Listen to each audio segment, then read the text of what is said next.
What's going on, everybody? It's your favorite YouTuber, Austin Holloman, and we are back again with another panel with Adrian from not Fit and Fearless, from the Fearless Podcast, and we have Todd Allen, which we will be having another discussion that is way outside of what we usually talk about, and I enjoy these a lot more, and it seemed like a lot more people enjoyed the conversation we had yesterday. We had way less trolls in the chat, way less buffoonery going on, and I loved it.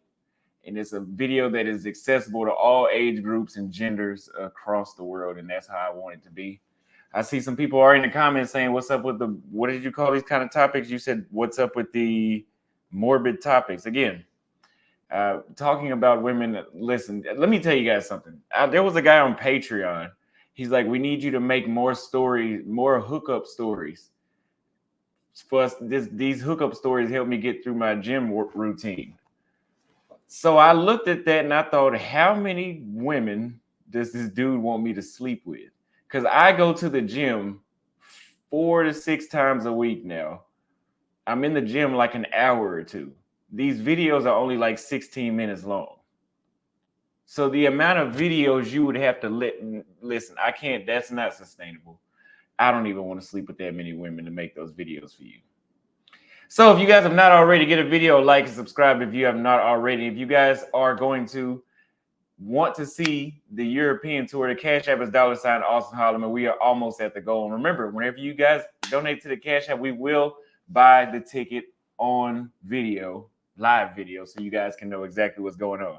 So let's go ahead and bring up our audience.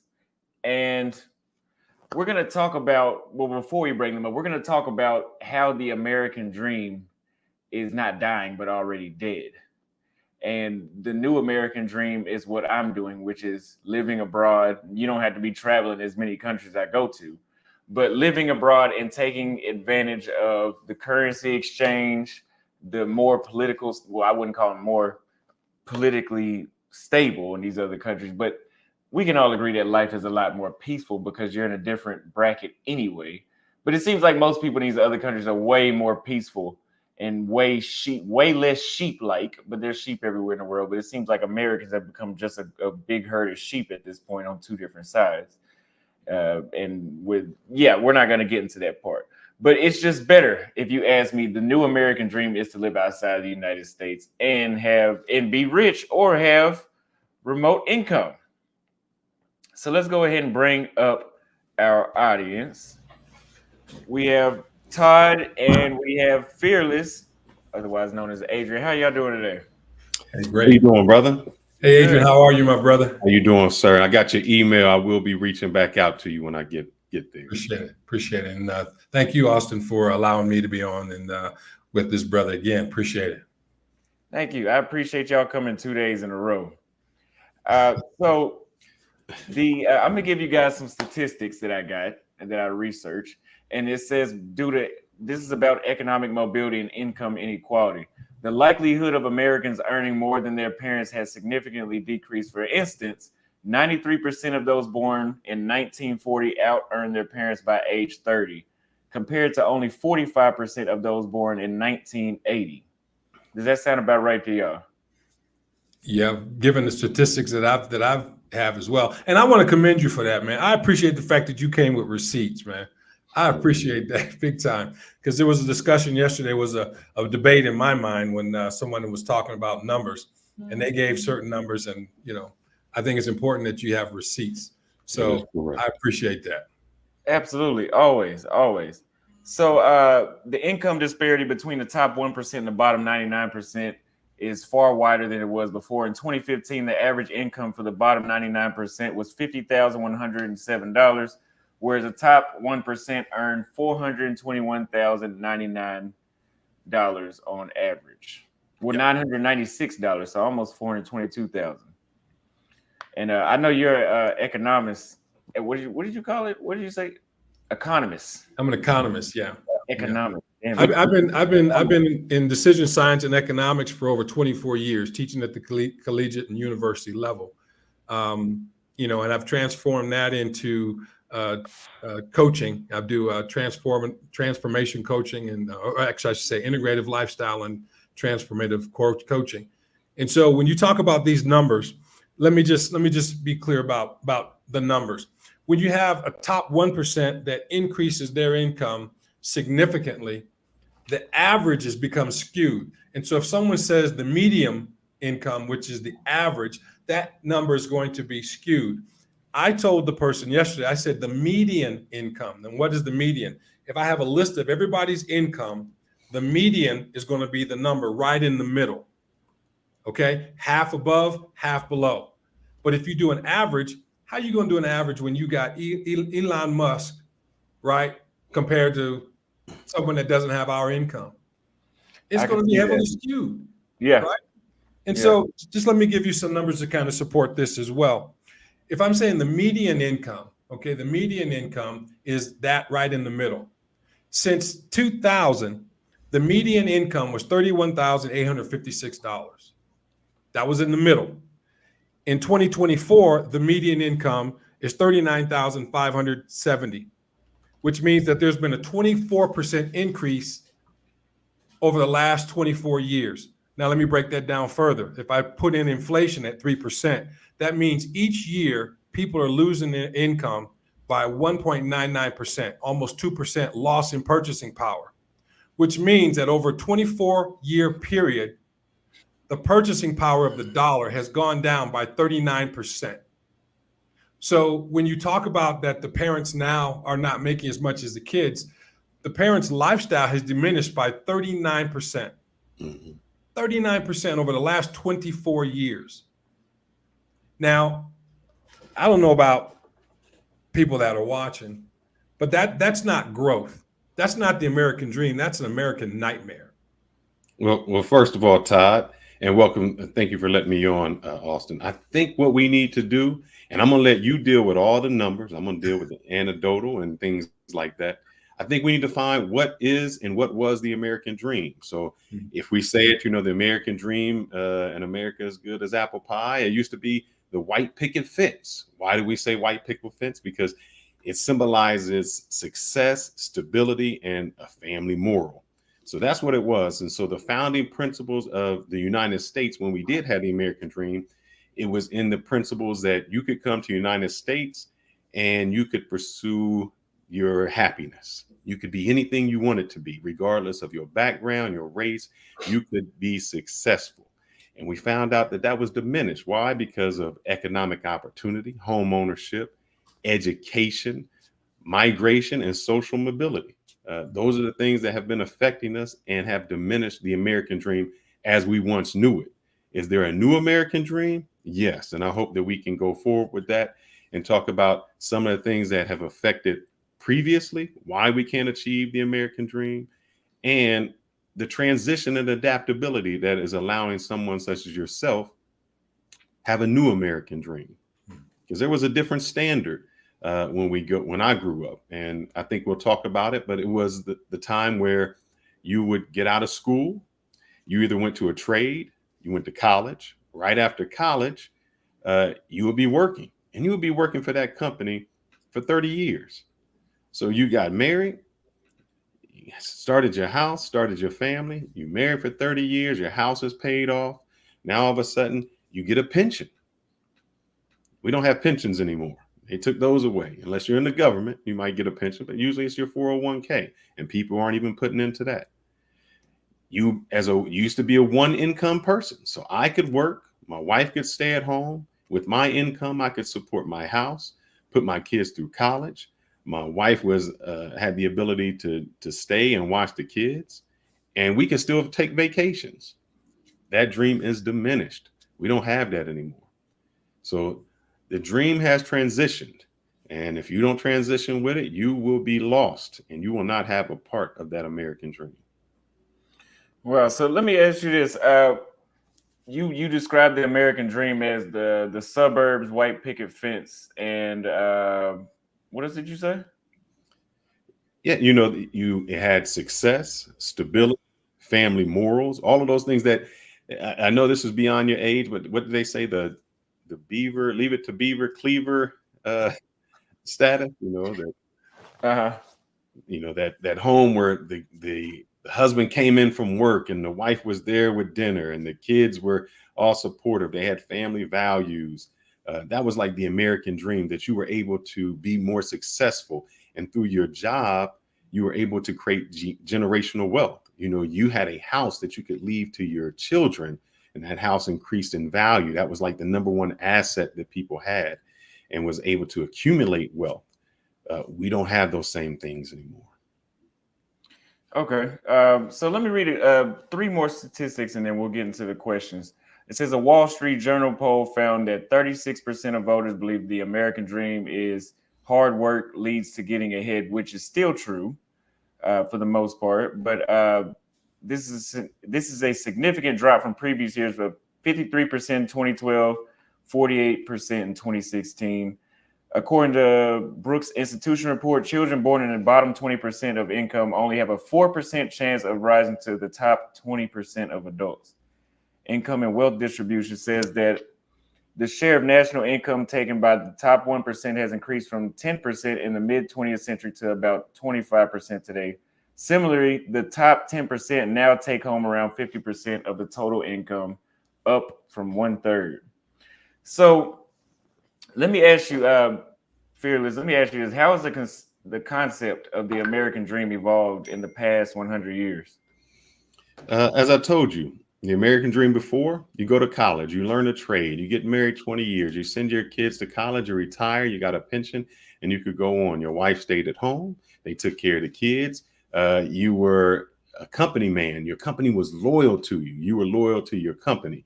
One income could buy a house. You could take a vacation, support your family. Now, you can go to college and you're not guaranteed a job.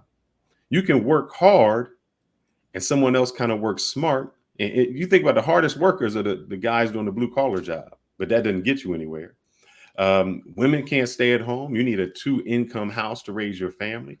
College is more expensive than ever. So instead of your father or your parents being able to send you to college, or you be able to get an expensive college, now you're in debt with student loans. You need financial aid just to go to school. In Dallas and Frisco, where I'm at, the average house is $692,000. That means you have to bring in $5,000 a month just to pay your mortgage. So that's $72,000 a year just in mortgage. That's out of the realm of most people. The average house in Dallas is $400,000. So that's still out of reach of a lot of people. So that home ownership that creates that generational wealth is gone. Because if your parents were able to buy their house, they die, they leave you this house, that house that they bought for $90,000 now worth $400,000, there became your wealth for the next generation that can move on. That has been gone. Pensions are leaving. The unions are no longer there. So there's no one there to make sure that you have a growth in your job and job security and income that increases. So it has drastically changed from the 1940s to now because of those things. And there's, I know we're going to other mobilities, but a lot of that affects the social aspect of life. So let me ask you this though. So what is the ideal American dream of 2024, in your opinion?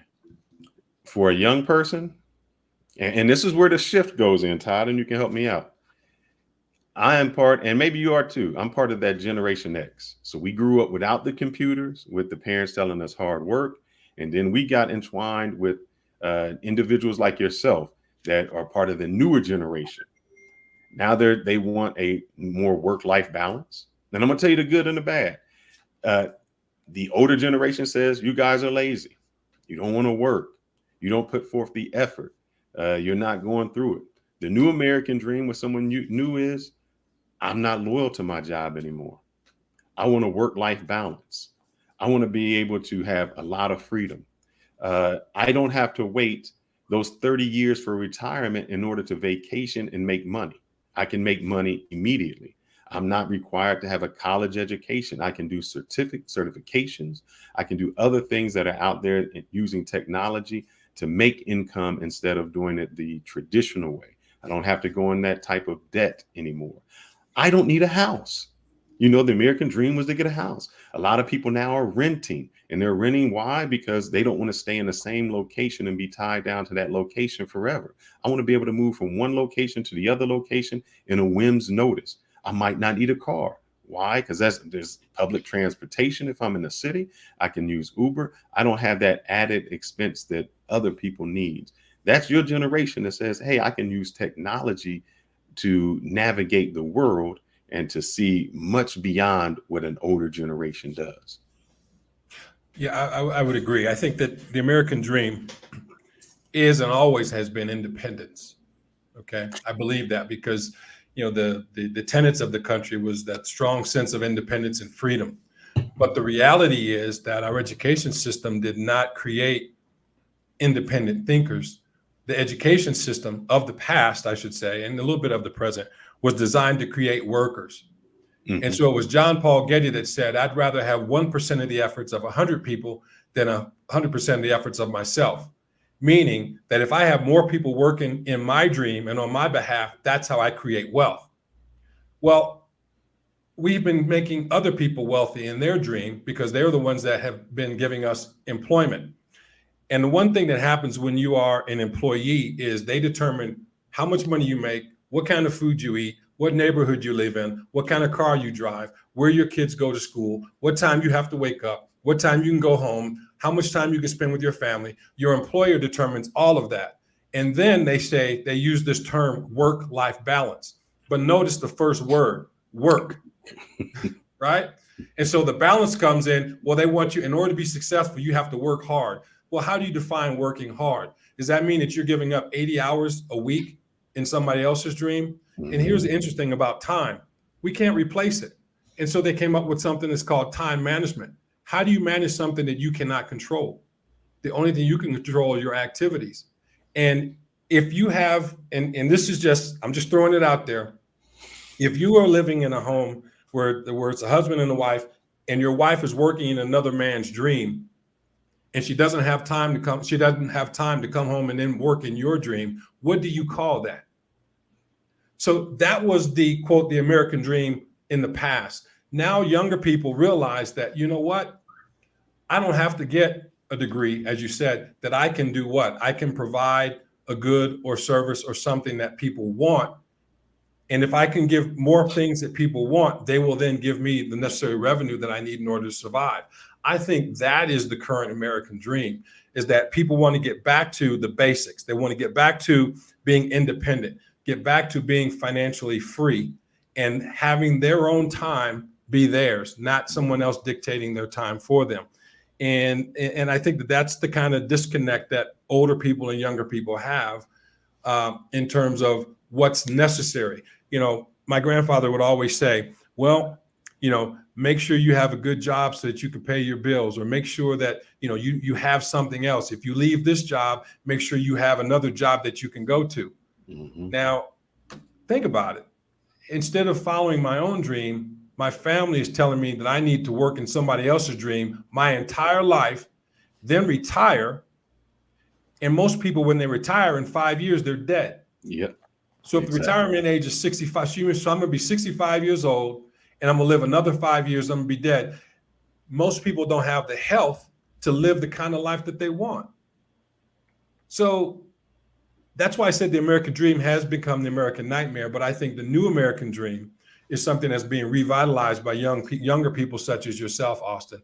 And this is why you get so much hate, because people would rather see you fail than to celebrate your success, because they want to live your life. Mm-hmm. I would agree that this is, I do believe what I'm doing is the new American dream, like I said at the beginning of the stream. So the primary economic factors contributing to decline of upward mobility in the United States. Did you already state that in what you just said? I'm sorry, say that one more time. The primary economic factors that contribute to the decline of upward mobility in the USA. Did you just state that in the? If he did, I got a lot more to help him out with. The decline of upward mobility. Yeah. Well, if I wanted to use one word, the one word that decline upward mobility is fear, right? A lot of times people use words that limit their ability to expand their mind. For example, people say, I'm in the middle class, as opposed to middle income. You can't change your class, but you can change your income. What do I mean by that? A person could be a millionaire and still be a bad person, a classless person, right? But if a person is middle income, they can always improve their income by doing what? By providing more goods and services to more people to satisfy more needs and wants from other people. So like with your show, I remember, as I said, I was watching when you were at 30,000 followers. Well, something drastic happened. You improved your content and more people started appreciating your content. And now you've grown your followers that way. Why? Because you added value. And so what people stop doing is they thinking that they're working for somebody and they're content. Well, that has been the reason why they haven't been able to elevate their income, is because number one, they're content. And number two, they're not adding additional value. But I think there's a lot of outside factors of that, Todd. Okay. Let's start with some. Cost of college. It used to Facts. be you could get out and get go to college pretty inexpensive. The quality of K through 12 education. Where you grow up at determines really your education, because it's based on property tax. So if you grow up poor, you're going to go to a poor high school, which means you're going to get a poor education. It's going to follow you through life.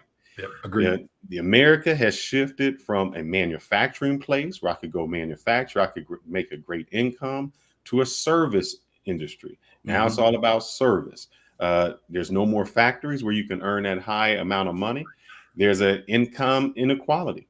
The wages are stagnant. When other people were growing up, it's like, hey, I get 3%, I get this, and my wages continually increased. There's a concentration now of wealth at the top. So the wealth at the top has really determined a lot. No more labor unions. Housing costs. We talked about that. The housing cost is killing us. Healthcare. If you are overseas, and both of you are overseas, you know the cost of healthcare over there compared to the United States. People go into debt and bankruptcy because healthcare. You get sick, and that's just a death challenge right there. You're using all your money to pay off the hospital. The family structure. We went from a 2-family household to a single-family household. That makes us not have the wealth transfer that we used to be. It would be nice when you reach 21 that you had a nest egg that somebody gave you. Your father turned something over and said, here you go, son. This is what we've been saving for you. Or here's the house that gets loaned to you. We don't have that. Richer people have that wealth transfer. And that's why they continually get richer, because their parents have passed something down and those grandparents have passed something down. Yeah. And to couple that, when you talk about wealth transfer, this is one of the things that our community doesn't do. We did it in the past, but we don't do as much, is life insurance. That life insurance can actually pass without going through probate. And we know that, stuff gets caught up in the courts, right? And, there's a whole myriad of reasons why that happens.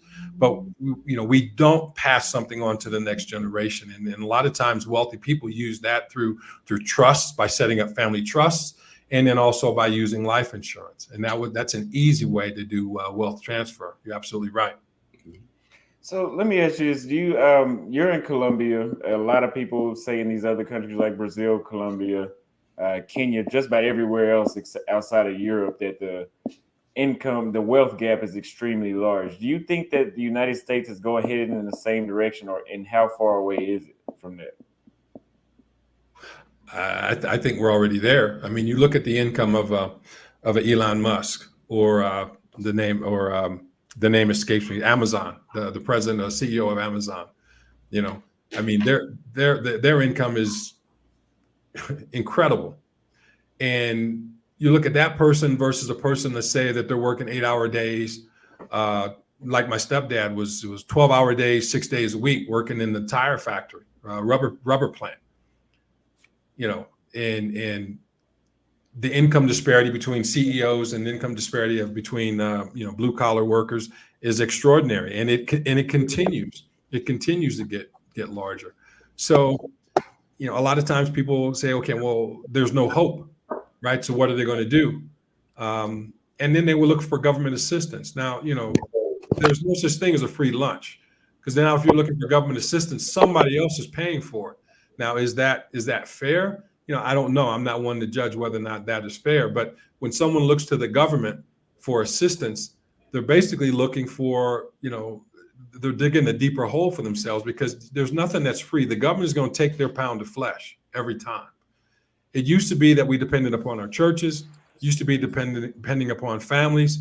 As Fearless said, we've gone to a two family structure to a single family structure. But even before the two family, we would have an extended family. We'd have grandparents living in a home with us. But that seems to have all gone by the wayside with this. I think it was actually since the 60s, after the 60s, the 70s, we started moving away from that. So how do you feel that income inequality impacts social mobility in the United States? Oh, easily. On all aspects. Let's say networking.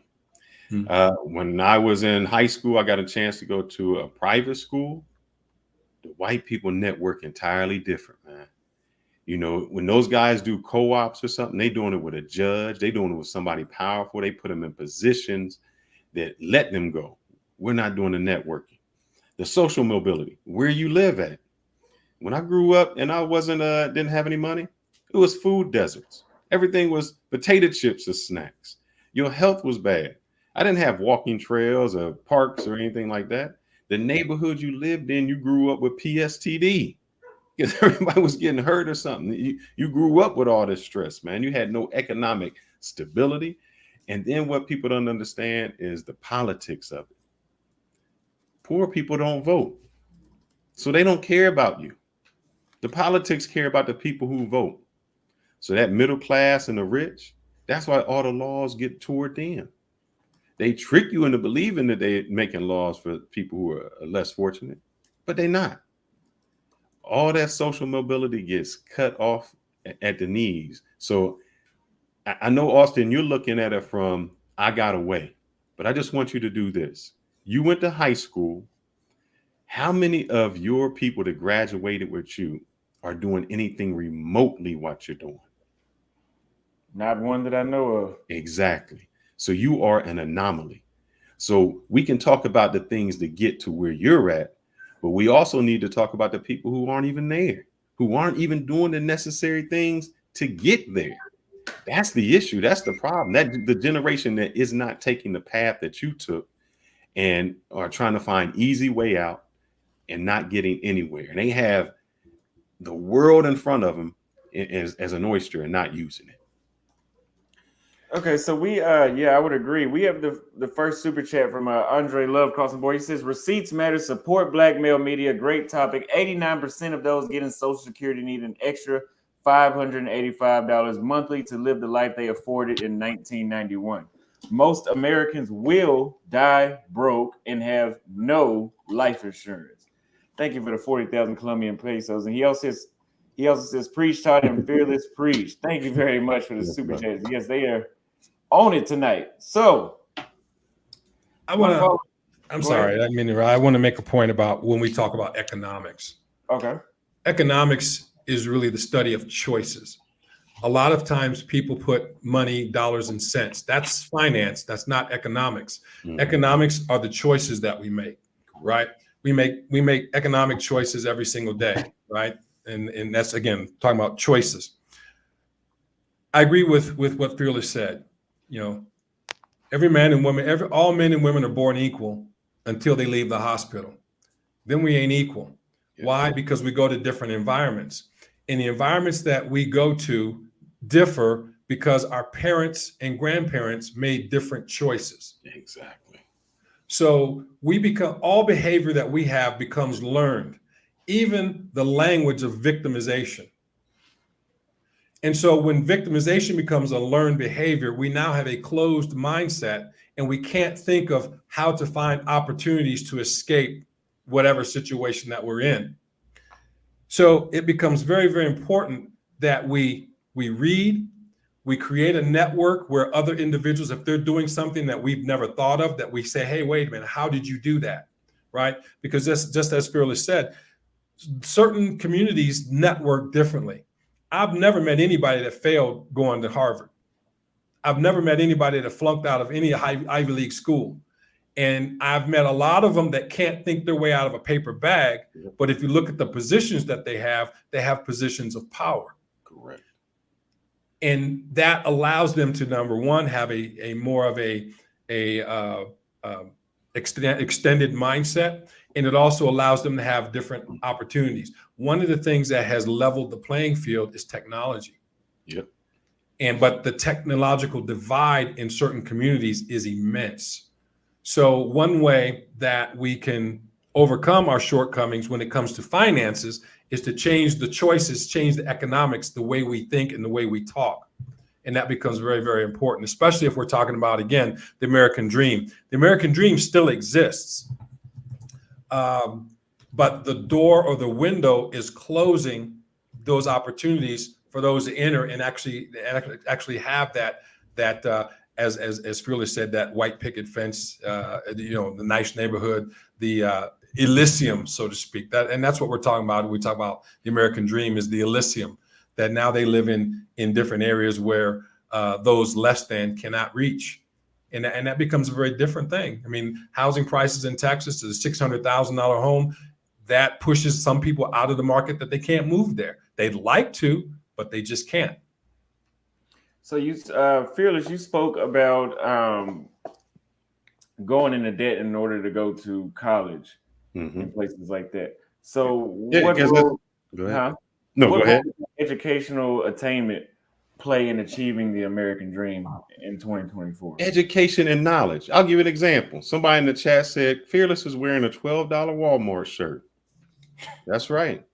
Fearless is cool with that, because Fearless make a lot of money, and I understand that somebody like Mark Zuckerberg wears a t-shirt and jeans. Why? Because he knows where to put his wealth at. And instead of me buying this $12 Walmart shirt, I'll take my extra money that I saved and I will invest it in Walmart. Instead of buying all the things from Amazon like you do, I'll put my stock in Amazon.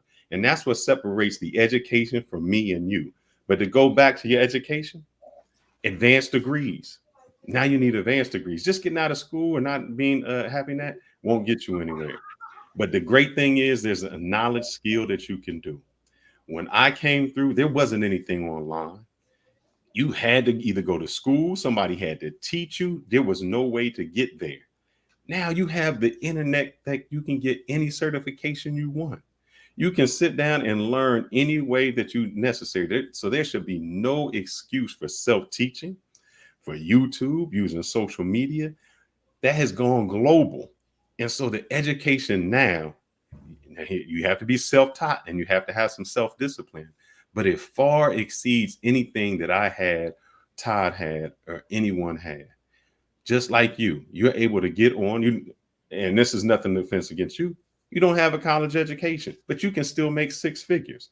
You mobilize and utilize the technology that was available to you and expanded upon that. That's how education has changed. Education before was sit down in this room, learn what I'm going to teach you, and really don't think outside the box. Now you can think outside the box. You can be more innovative. You can create things and disrupt way more than what it was. And the disruption is this.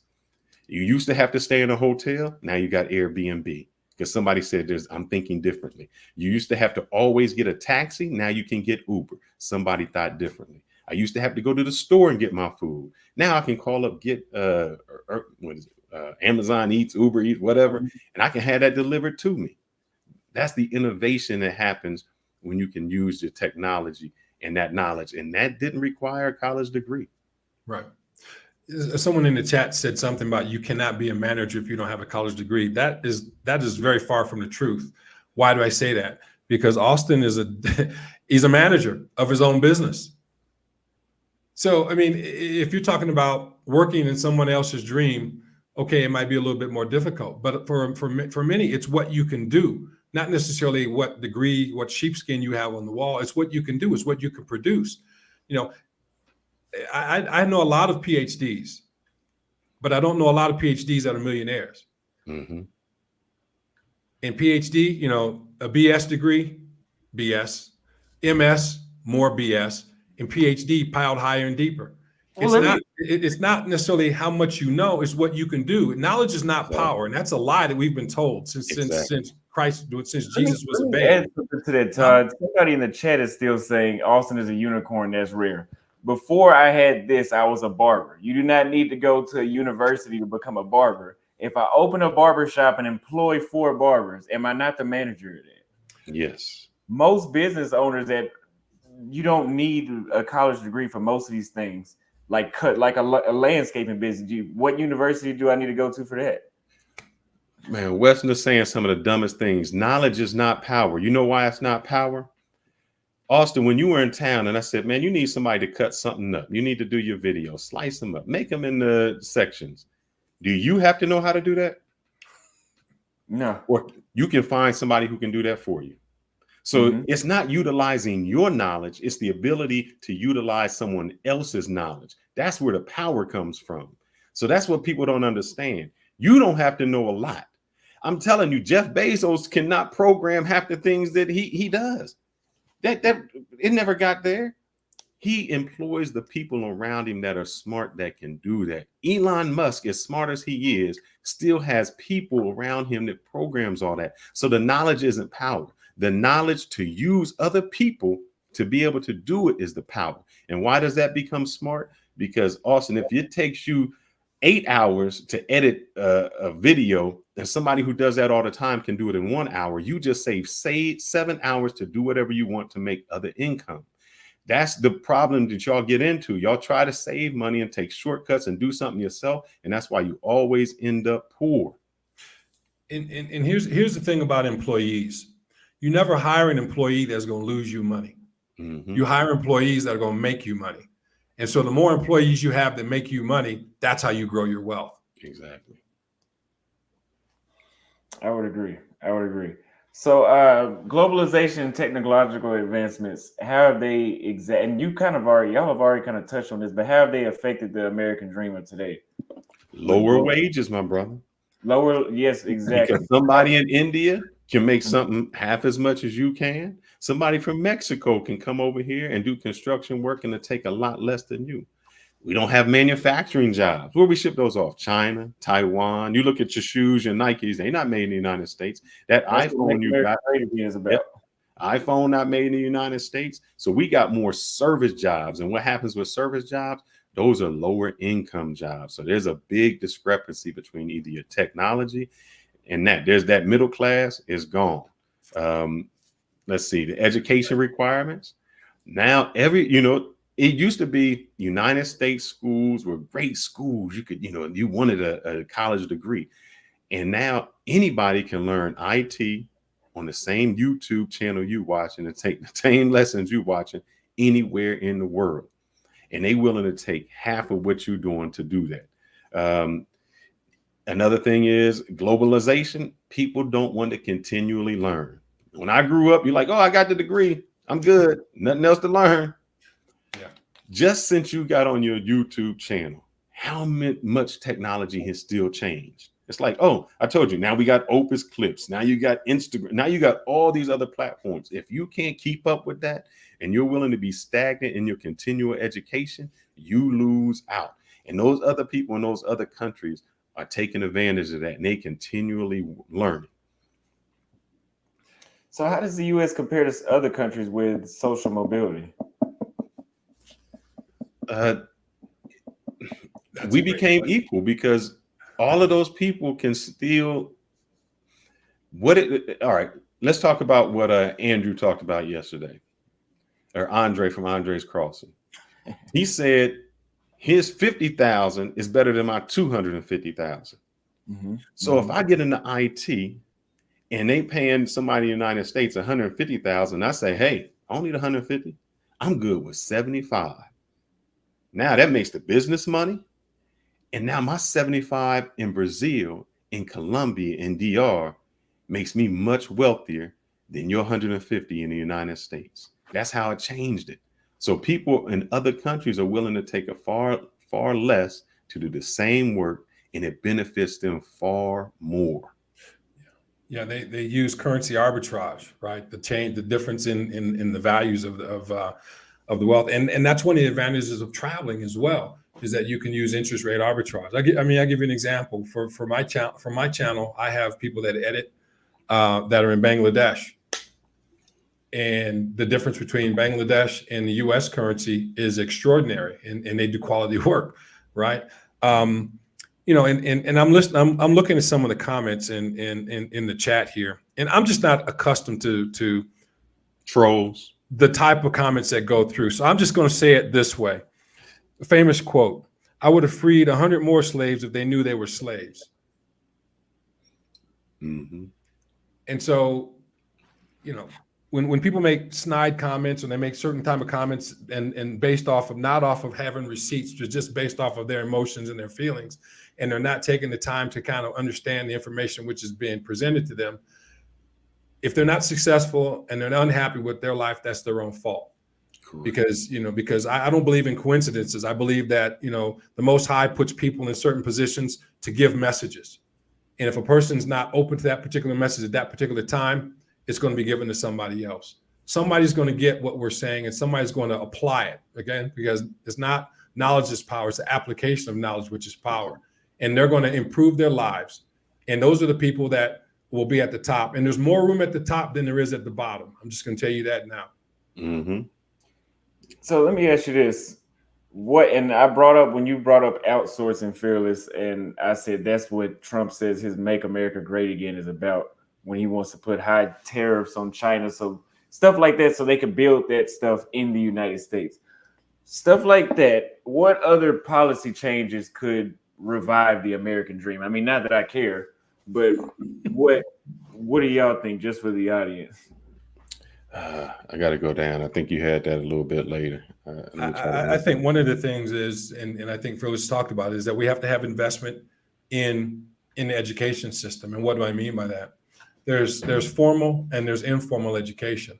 What I think has to happen is that we have to train people so that they become. It used to be, as Phyllis said, that the American education system used to be the most desired in the world. Yep.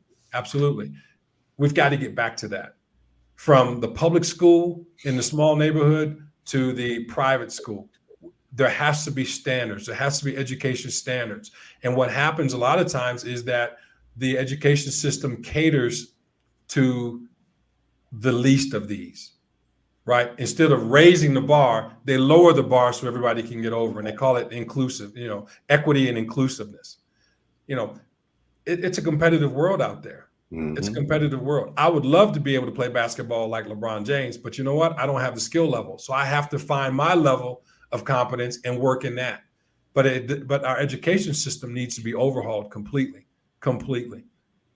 Yep. And I think you were talking about it, our income inequality. You don't have that same places when you go to Norway and Sweden. The earning potential.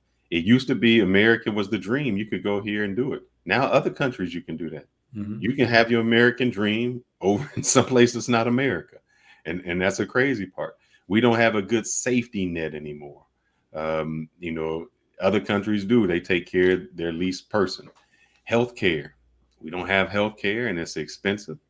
We're ranked, the United States is, for us being the greatest country in the world, we're actually ranked 27th in the world for mobility. So we're not even in the top 10, not even in the top 20. Yeah. Well, let me ask you this. Do you feel like the immigrants coming to the United States are the ones that's getting a new American dream now? Oh yes. Oh, yeah. I mean, when you look at where they're coming from, absolutely. Would you say that I'm doing the same? We're doing the same thing to them? No, brother. No. Here go the reason why. You come from some place that you don't have, and then you appreciate the things you do. Better opportunity. Because they're a firm believer that all I got to do is work and I can make this. In other countries, you know it. If you've been to the other countries, you'll see somebody who's like a doctor and you're like, man, you driving a taxi? Why are you doing that? It doesn't make any sense. So in their mind, it's like, I can come to the United States and I can go get a job or education or some type of labor or put some kind of business together. It's sad that people from Mexico crossing have more businesses in the United States than the brothers that are here. and they taking the lower paying because they're making a mess out of it. They got their landscaping, they got construction, they got their restaurants, they catering to themselves. So their American dream is good. Another thing is it's like a new relationship. When you have an old relationship with a girl and you've been with her a long time, she bringing all this baggage. You're like, man, I got this. I got to deal with all this. When she go to somebody so I got a girl, she crazy to me. I can't deal with her. All this baggage and stuff. When she come to you, it's a whole new relationship. She don't have all that baggage because you don't see it. So an immigrant coming here doesn't have all that baggage of the racism, the disparities, all those things we use as excuses. They look at it as a new opportunity. Also, we don't have family support. We about. We don't take care of each other. Them migrants come, they'll live 10 in a house because they have a goal. So they have a cultural ID. Most Black Americans don't have a cultural ID. We don't have a language, things like that. They have that. And they prioritize education. In other places, they say, your education is free? What do you mean? You ain't got to pay for it? You got free libraries? I can go to McDonald's and still get on Wi-Fi for free. We take it for granted and don't use it. And that's how those immigrants come in and whoop our ass because they have the same thing we have, brother. They just use it. We don't. And I'll say it to brothers. There'll be a basketball court and a library and look and see how many brothers are on the basketball court and how many immigrants is in the library. And they be right next to each other. That's the reason they are improving and you not.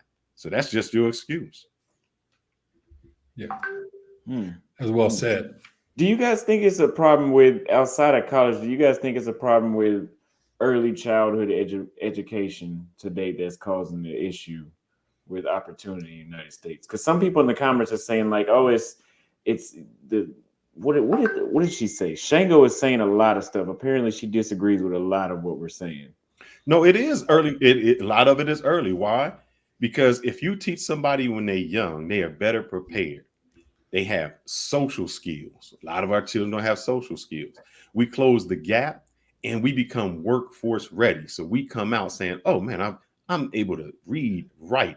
I've been taught. Most of the kids in poor areas, the only reason they go to school is to eat because they're not getting food at home. That's their reason. They get the free breakfast and the free lunch. Other than that, they're not getting anything. Nobody's helping out with homework. Nobody's preparing them when you're young. And there was a study. I remember they took half the kids and they started with a young age and they followed them through college. And at a young age, when they were like 4 and 5, they taught them. They took time to tutor them. And they only did it for 2 years. So they just did it for like through the ages of 4 through 6. Then they walked away and they watched them develop and they increased and surpassed all their other students to make it because someone got them at an early age through that development. They set them before they got their personality and foundation, and they set that foundation because once you get so old, it's very hard to start changing someone. They don't, those principles are difficult. So it is important that they start when they're young. I want to ask you, how many parents out here read to their kids? Do they read to their kids or what they do is just turn on their iPhone and give them a story? They don't read to them anymore. There's no reading. There's no sitting down writing. And what I found when I was younger, and a white dude taught me this. He said, I don't buy my kids the plane. I buy them the model plane. Mm-hmm. Why? Because the plane, they can just do it. The model plane, they have to think and start building it. They have to construct it. They have to do more than just take care of it. The one guy, when I was going through cybersecurity, my professor, he said, man, I work with my son. And you know what he did with his son? His son loved games. He used to hack them.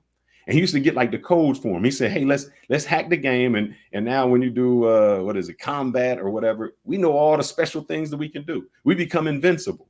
Mm-hmm. And now the son is saying, shit, I can beat everybody by learning that. I want to do it. And so now you sitting home playing the game. He knows how to create the game. There's a whole different income level in that. And that's the problem with us. We are the consumers, but they are the creators. It goes back to what I said earlier, that all behavior is learned.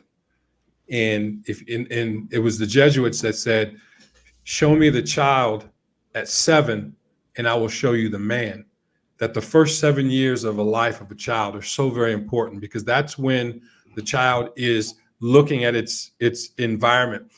When a baby comes home from the hospital, it can't speak, but it can recognize faces, and it understands sounds, and it's observing its surroundings, and it learns how to manipulate the environment in order to live. When it's hungry, what does it do? It cries. Why? Because it realizes that it gets some sort of response. All of that is learning. It's a blank slate. So the first 7 years of a child's life, according to the Jesuits, is very, very important. And so if you look at the household, the structure of the home, and there's no books in the house, but as you said, there's an iPad, there's a cell phone, there's a TV, there's programming that's taking place. But is this programming creating consumers, or is this programming creating someone that can become independent thinker and operate and think on their own? And you're absolutely right. The difference between creating something or consuming something, the difference in the price is enormous. Mm-hmm. And that creates the lifestyle. And so, when we go back and we can talk about all of the woes of our communities, there's a community that comes to my mind, and I'm not going to mention this particular community, but they said that their men are responsible for teaching their children, their son, especially their sons, a trade. That's their responsibility. As a man, if you have a son, you have to teach your son a trade that he can go into, and you're responsible for that. How often do we have that mindset that it's my responsibility to teach my son a trade, or to give him some level of education that he can go create something, as opposed to, well, you go ahead and get your education, get your degree, or get your certificate so you can go work for somebody else? Do you think small businesses are reviving or maintaining the American dream? Reviving. The reason why? Job creation. If you have a small business, you've created jobs not only for you, but for other people. Innovation. Every big business started as somebody in maybe an incubator, and they had an idea. Think about Facebook. Facebook was started while my man was in college dormitory. He just became innovative. It helps you out with the local community, and it builds generational wealth. So small business is anything. Austin, you have a small business. That's your home, your business. It's your business. It's a small business, but just imagine how much you can contribute. You can hire people to do your thumbnails, hire people to edit your videos. You're contributing to people around you. All of those things, that's your business. Just imagine if you expanded it or anything like that. So small business are important, but we don't have that, man. A lot of other communities have those smaller businesses. And I think I want to ask you, you are in Brazil. When do you go? I know this because I don't know where you at in Bogota. I think you told me. But every morning when I was in Bogota, I take a walk. I walk down, and I don't drink coffee, but I will walk to Juan Julio where they had the coffee place. You know what? Because you know what I would pass? Juan Valdez, brother. Yeah, that's it. Juan Julio. You know where I'm. You know what I'm thinking about. Brother. Juan Julio, that's that other drink. Yeah, I'm on a whole nother level. This Juan Valdez. But you know what? As I would walk, you know how many, in a sense, entrepreneurs I've seen, because I would see the fruit stand, the people selling the orange juice, the breakfast. All of those people are entrepreneurs, and we've lost that. In the 1800s, 1900s, when you had your farm, everybody was an entrepreneur because you didn't have you weren't maybe in the industrial. You had to run your farm. You had to it was a business. Plant your seeds. We had that business mindset, and now we've become dependent on other people to give it to us, and we asking for the handout. Well, yep. Before we were innovative and did that. Before the Mexicans came, and there's nothing wrong with the Mexicans, the brothers used to do all of this, man. We were the head of a construction. My dad had his own concrete business, poured concrete for the sidewalk, concrete for new housing. That's where we were innovative. We had our own business and entrepreneurs, and then we got too uppity. That became too cool for us. We can't do them labor jobs no more. Yeah. There's a guy that's around the corner from me. He sells trash bags. What he will do is he'll sweep the sidewalk where he's at to make sure that the sidewalk is clean for the people to walk by, and he sells trash bags. Or he'll collect recyclables And that's what he does every single day. I have a lot of respect for him. I have a lot of respect for him. And he's a foreigner here. He's not from Colombia, but he's a foreigner that's here. And it's very challenging for them to leave Venezuela and to come to Colombia, because then there's a whole lot of stuff that they got to go through, and they're not well respected. But he's extremely hardworking. And much like what Fearless said, what happened to those communities? When you have let's say you have a soul food restaurant right in the community, how many people would support that, as opposed to going to a different restaurant next door that's not soul food restaurant, but we don't really support our businesses that cater to our communities. I went to a medical facility with my wife yesterday, and I looked around and I asked them, I said, well, where are all the pictures of Black people? There were none. Does that mean that you don't service Black people? Oh, we service them. But what if we have businesses that not only have photographs of the people that of us, but they service us and give us quality service? We've lost that. And we want to depend upon someone else to give us something. But if we go back to that, like Fearless said, I really think that that's the key for our community to embrace the American dream, or to elevate beyond that. We've got to get back to basics. So I agree 100%, Fearless. Mm-hmm. So me and Maddox sent $20 for currency arbitrage is the key. I make dollars but live in Eastern Europe. I would agree exactly. That's exactly what I'm doing right now. Thank you for the super chat. So I think we pretty much know about this American dream in the United States. So let me ask y'all this. What is the most ideal country for someone to live that American dream that they could have in the United States?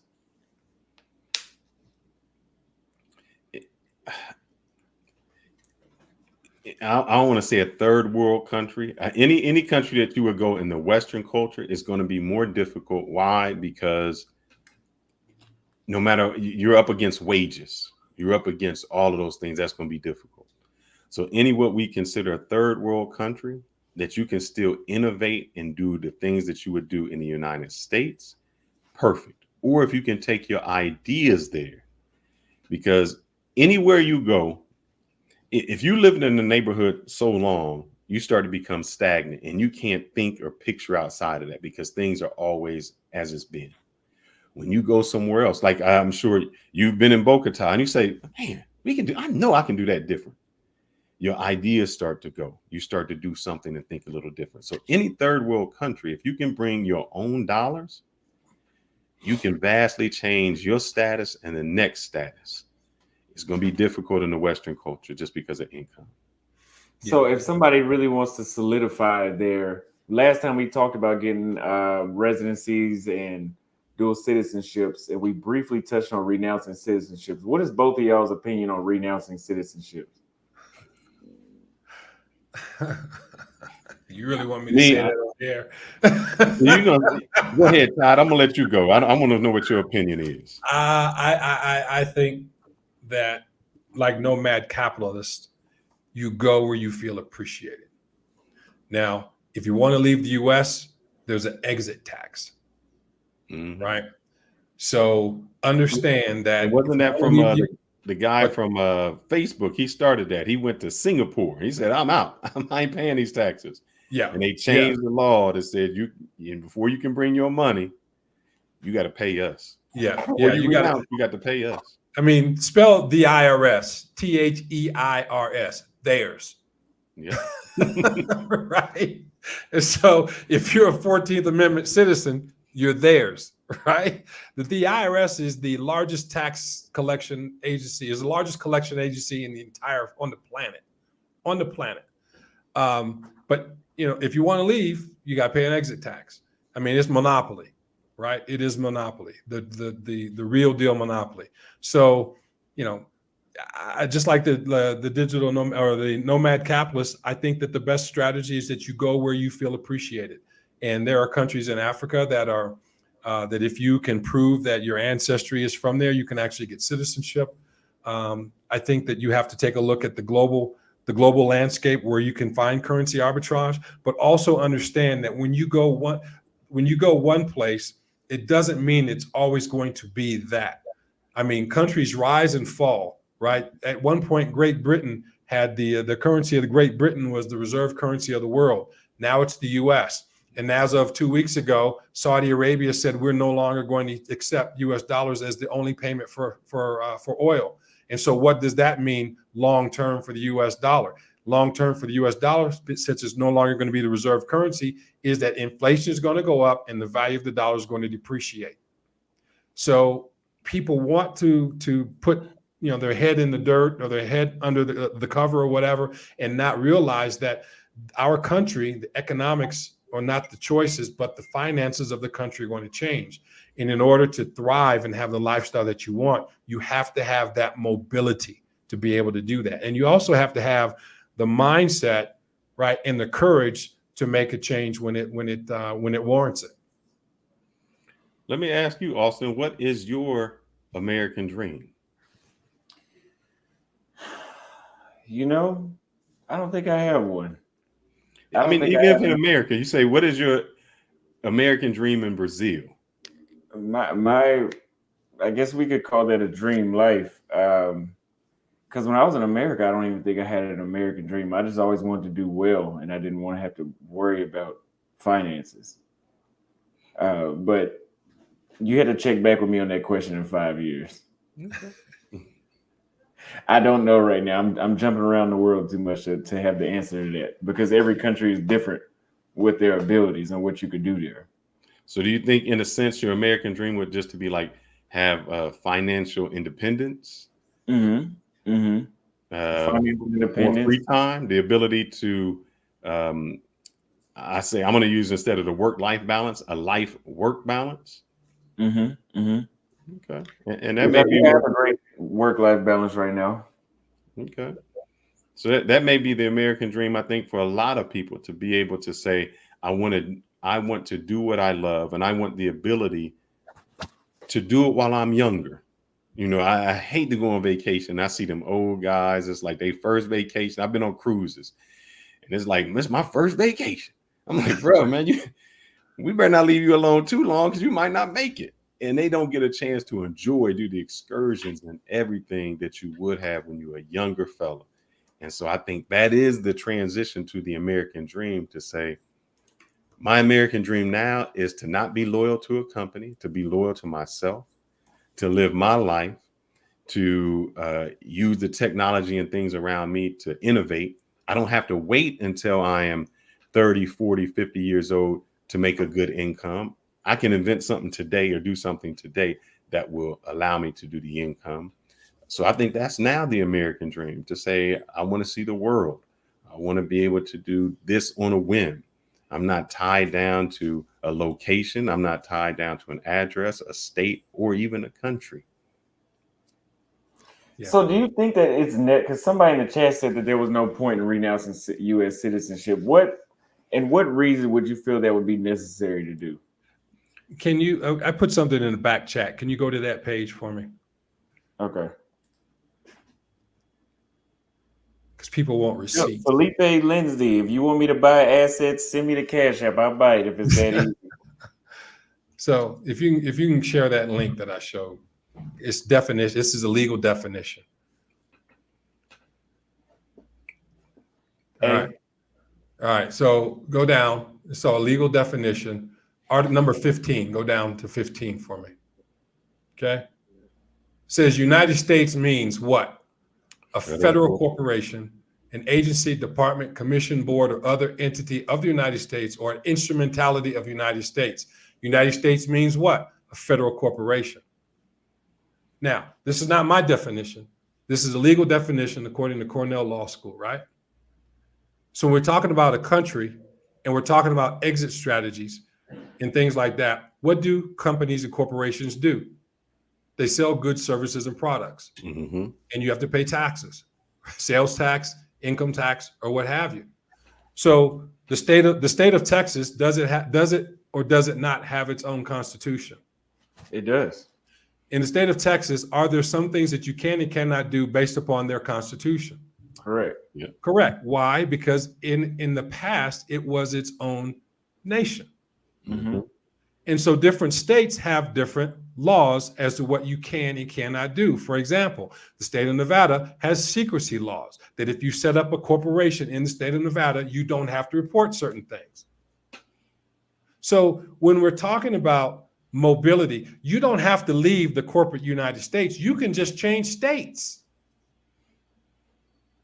And so, if we're talking about leaving, quote, the United States, leaving the federal corporation, that's one thing. If you're talking about going to another country or going to another entity, that's something totally different. But moving from one state, let's say you move from Ohio to Texas, a lot of people are doing it. People are moving from California in droves, right? And they're entering Texas. Why? Because of the different laws of the state. So if we're talking about, quote unquote, the American dream, let's even just say, let's not talk about going international, but let's even just talk about going intercontinental.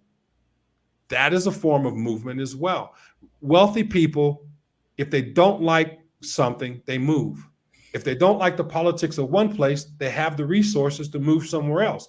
If I don't like the politics of the general corporation called the United States at the federal level, you have the ability to move. However, you have to have what? A passport.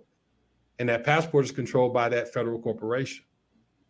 So there's a lot of choices and decisions, a lot of economics that go into making these choices and decisions. And it's not just a one size fits all. But again, I'm not being paid by Nomad Capitalists. And if he's listening, I would love to interview him on my show. But I agree with what he says. You've got to go where you feel appreciated. So I don't think I got the answer from either one of y'all, though. Would you ever renounce U.S. citizenship? I would not, because Why? still, to me, for all of its bad things and all the things we do, to me, United States is still the greatest country in the world, and it offers me the best opportunity. I could not have made the amount of money with the opportunities just starting out that I think I could have made if I grew up in DR, if I grew up in Brazil. So I appreciate the fact that I can do certain things and I can go places, that my passport gets me almost anywhere. Would I like to have a secondary passport? Of course, because, that is always a great asset. But as they say, when the United States sneezes, the rest of the world catches a flu. So I'd rather be with the sneeze than pneumonia. So there's certain things that I enjoy about this country. The difference is, if you poor, oh, this ain't the country for you. Politics ain't made for you. Tax brackets not made for you. It's designed to keep you down. If you make money, this place is much better for you. That's why Warren Buffett, like, brother, I don't even get an income. I pay on dividends. I don't pay the same tax rate that you pay. So it's different based on your economic level and your education level. Your life can be totally different. As you said before, man, I'm used to I can call up Amazon right now. It's 5 o'clock and I can have my delivery on something I bought today, if not by early this morning. Anything. You might not be able to do that where you at. That convenience is great. I like the fact that I can get something for entirely cheaper. Not that I eat McDonald's, but shit, them places still got a 99-cent menu if I get poor. But you do plan to live abroad at some point, correct? Correct. But I would still have the ability. It's always the ability to go back if necessary.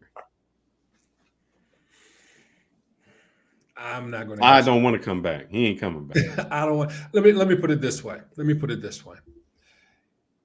If I had all of the money that I'm planning on making, if I had it right now, would I leave? Would I pay the tax and leave? I probably would. Because time is not something that we can control. And we only go through this existence once. Mm-hmm. And so with a lot of the changes that are taking place, not just in the US, but around the world, I'd like to be able to have the option, the opportunity to move somewhere else if that country or that place where I'm living does not maintain the values that I have. But you can still do that with your passport. You just didn't renounce it. So, for instance, No. I mean, if you renounce, you no longer have that U.S. passport. Correct. So, like Andre didn't renounce. He's just becoming a Colombian citizen. So he'll have dual citizenship. Yeah, correct. And like he was saying, he said, I don't think his taxes start until like 120. So his first 120 overseas is tax free. Correct. So he's not paying taxes on that. And But then what, anything over, he can still write stuff off. no, So I he's in a much understand. better position. That's why I was saying his 100,000 is a lot different than my 100,000. Absolutely. But the point I'm trying to make is that if you look at the citizenship of most millionaires or billionaires in the United States, they do have dual citizenship. Mm-hmm.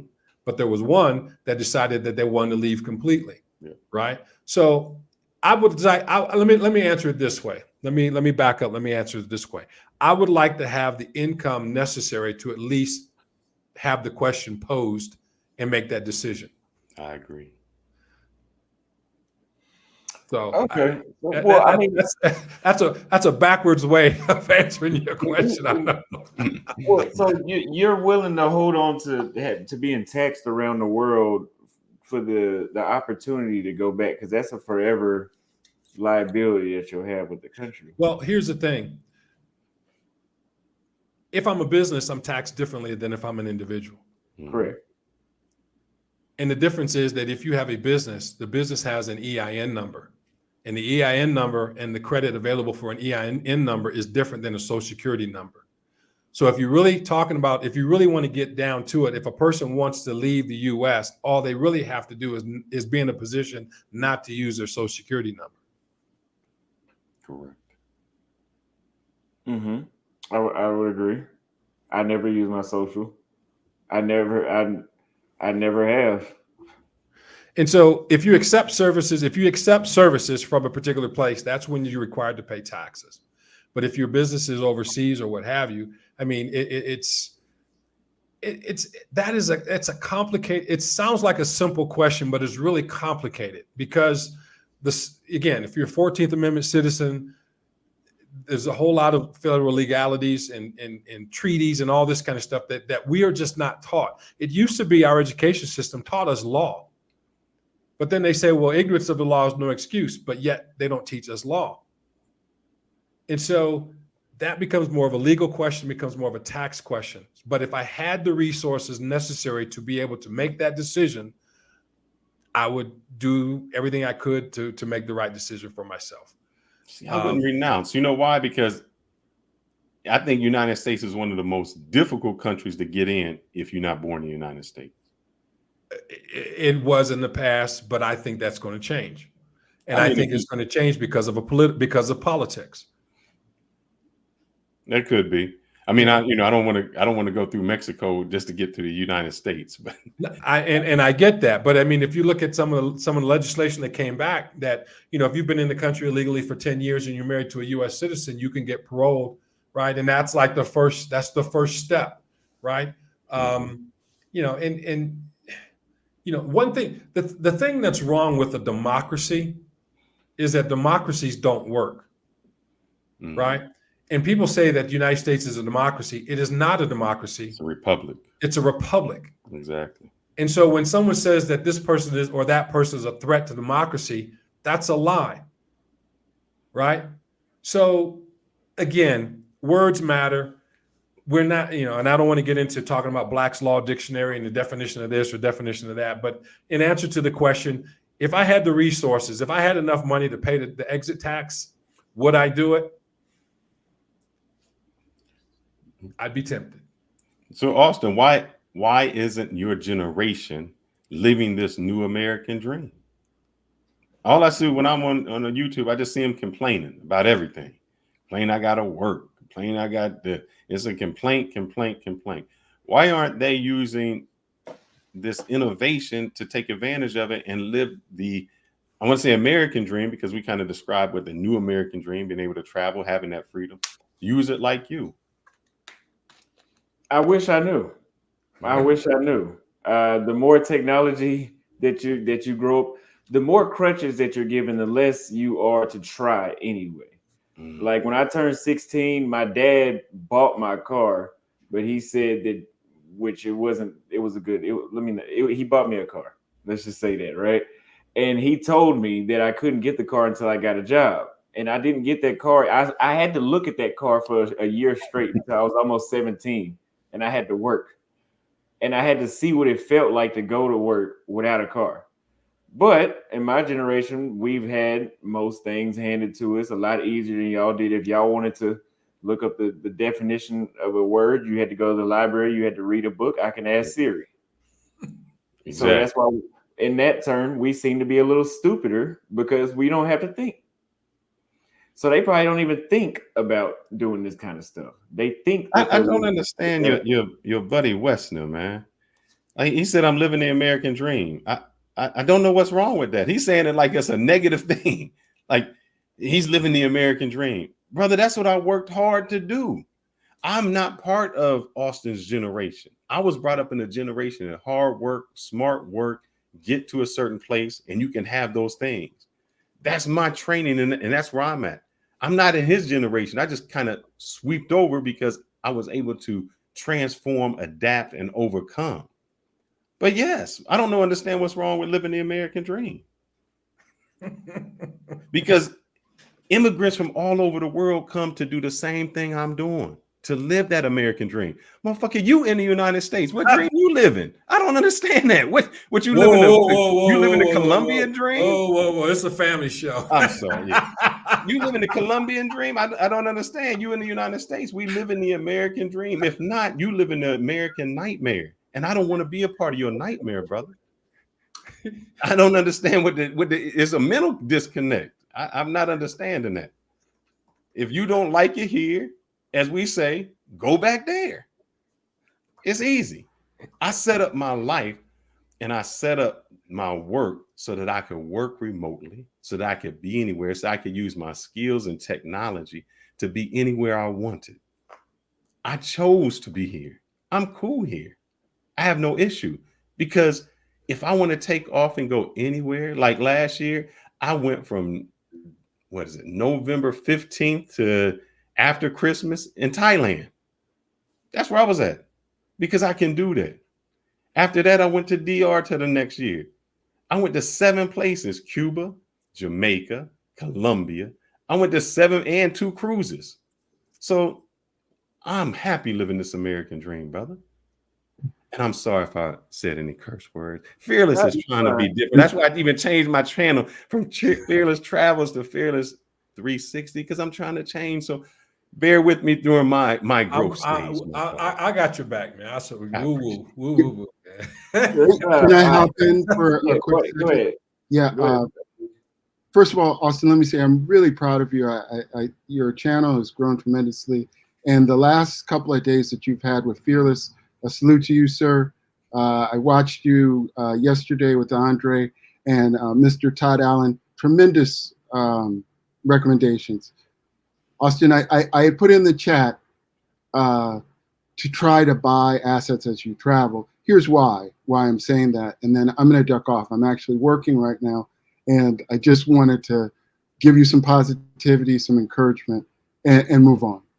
And that is, I moved abroad. I moved to Mexico when I was 22. Mm-hmm. I was fortunate. I was able to get a job at UNAM, which is the big national university in Mexico City. I had a good job. One of the mistakes that I think that I made, I was young, and much like, when I pop into your channel, I was really kind of focused on the ladies and, this kind of thing. And it went very well for me. But, and this is what I'm trying to appeal to you, Austin, is that during that time that I was there, because I told you I had a good job, I also had money that I had saved in the United States when I was in college. So I had resources. Mm-hmm. People came to me with opportunities to buy things, resources, businesses, whatever. But at the time, because I didn't have the presence of mind, and you can see I have great hair, and so, I was a much younger man, that I did not think about purchasing these things, which if I had, I would have been in a tremendous position.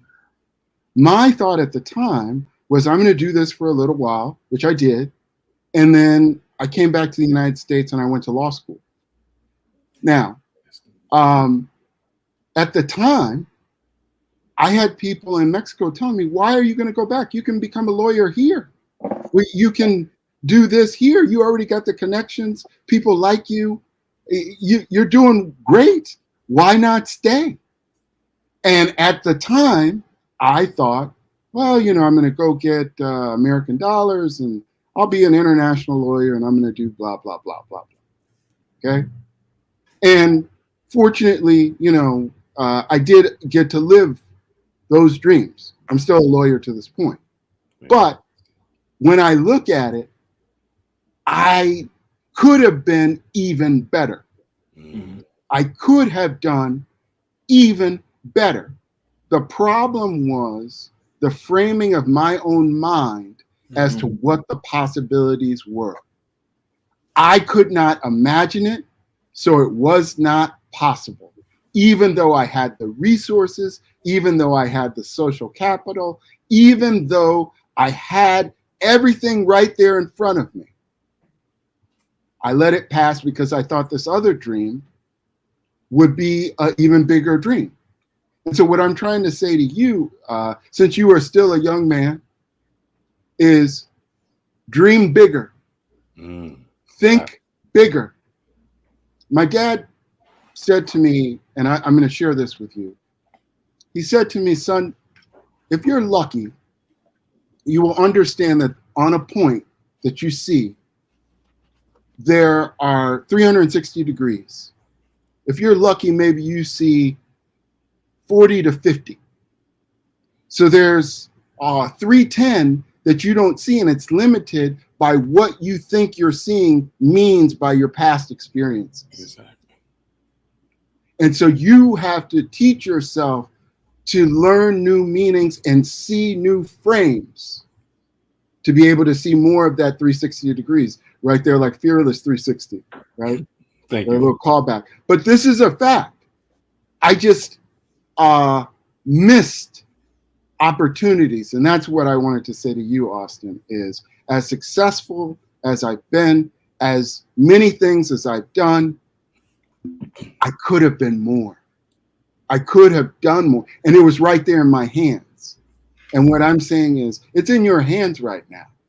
But you have to open up your mind to see these new possibilities, and don't be afraid to walk through those doors. You've got good older guy mentors around you. So yeah, I know you need the money, you need this, you need that. But once you set that as your goal of, I'm going to buy this property, I'm going to buy this business, then your mind will start to work. How do I buy it? Exactly. So that's what I wanted to say to you, brothers. I don't know if you want to say anything back. So I will stay to hear you respond. But Austin, I'm proud of you, brother. You've been walking a tough path, and I see you growing and growing and growing. And that's why I came up here, was to tell you, look, man, you are on the way. You just have to open your mind and set that purpose and make it bigger, bigger than you think. The biggest that you can possibly imagine. Whatever it is, 10x it. Yep. Felipe, man, your words I are appreciate it. powerful and inspirational, my friend. Yes, sir. Yes, Dream sir. bigger. Somebody told me something different, and it's kind of when I say words are powerful. Say there was a car, and I said, I can't afford that car. And they said, you defeated yourself because now you can't. The question you ask is, how can I afford that car? When you ask yourself that question, every opportunity opens up. And now you didn't shut down the door and said, I can't. Now you say, what do I need to do to afford it? What processes do I do? And I think you need to think about that, Austin. Dream bigger. Yeah. Don't say you can't do something. Say, how can I do this? And it'll change your whole aspect on life. Yeah. Let me say one other thing, and I agree with that. I'm sorry, Todd. I was just going to ask you if you could just send your email in the private chat, because I absolutely. I'll put it in the back. Okay. What I was going to say too is, and this can be tough too, my wife always tells me, never say you can't afford it. Exactly. Say, how do I get it? Exactly. And this is a point I want to make to you too. When you do find a partner, and I'm not telling you who you should pick, what you should pick, whatever. And don't let anybody else tell you that either. that you make your choice. But my wife is my biggest motivator, biggest cheerleader to say, damn it, I don't care. My wife has said to me, I know what you did last year, what you got this year. I can read your press clippings, but don't be satisfied with that. What you got from me this year? And that's the kind of partner that you need. You need somebody. Felipe and Ty, do you think that your wife was your biggest business decision that you made? Oh, for sure. Absolutely. Oh, for sure. Listen, this ain't a game. You go and you get married. Listen, man, that marriage thing, that ain't no game, bro. this is you're putting it on the line and signing legal documents that you're with this person, and blood in, blood out. You get jumped in, you jump out. There is not going to be any kind of easy out on that. So when you do it, you know what you signed up for. So make sure as best you can that you've got somebody that is down for you and also down for themselves, because it can make it real tough, and it's not easy. No matter who you pick, it's going to be hard. It doesn't matter what ethnic group they are, doesn't matter what class they came from. Whoever you pick, understand that you just signed up for the job of your life. And you have children, you got to invest in these children, and that's another job. As just go ask your parents. One of the things that now when I talk to my parents is that I'm grateful because I never saw them sweat. They never let my childhood be put in a position where I saw them sweat it. Now that I see everything that they did, I'm like, how did you do this? How did you do this and not go nuts? Because I was not an easy child to raise, and neither were my siblings. So in any case, I don't want to talk too long. I'll put my thing in the private chat, but that was a message I have for you, brother. And, keep doing what you're doing. These last couple of shows have been absolute gold. So I've appreciated them, and I've appreciated you brothers sharing the wisdom and the gems. Thank you. I appreciate it. But yeah, just know, just because I don't respond doesn't mean I'm not listening. I just do a very good job of listening. So I will remember everything you said. I promise. I appreciate it as well. Yeah, Fearless, the way I'm going to answer your question is this way, that everything that we do is a social contract, and marriage is a social contract, which means that it is a business. Yeah. Right. And so, you sign a contract, right? In my faith, we have what's called a cedula, right? Where we basically have, what the responsibilities of the man and what the responsibility of the women are. And then we have, and then we sign it in front of witnesses, et cetera, et cetera. And this legal contract is actually placed on our wall in our home so that it's very visible as a reminder of what the social contract is. And so what my wife does for me, because, I've had other relationships that didn't go well. They didn't end well financially for me. And it is a business, but as I said before, and not to say that, when you're in a marriage that it's an employee, but it's a business partner.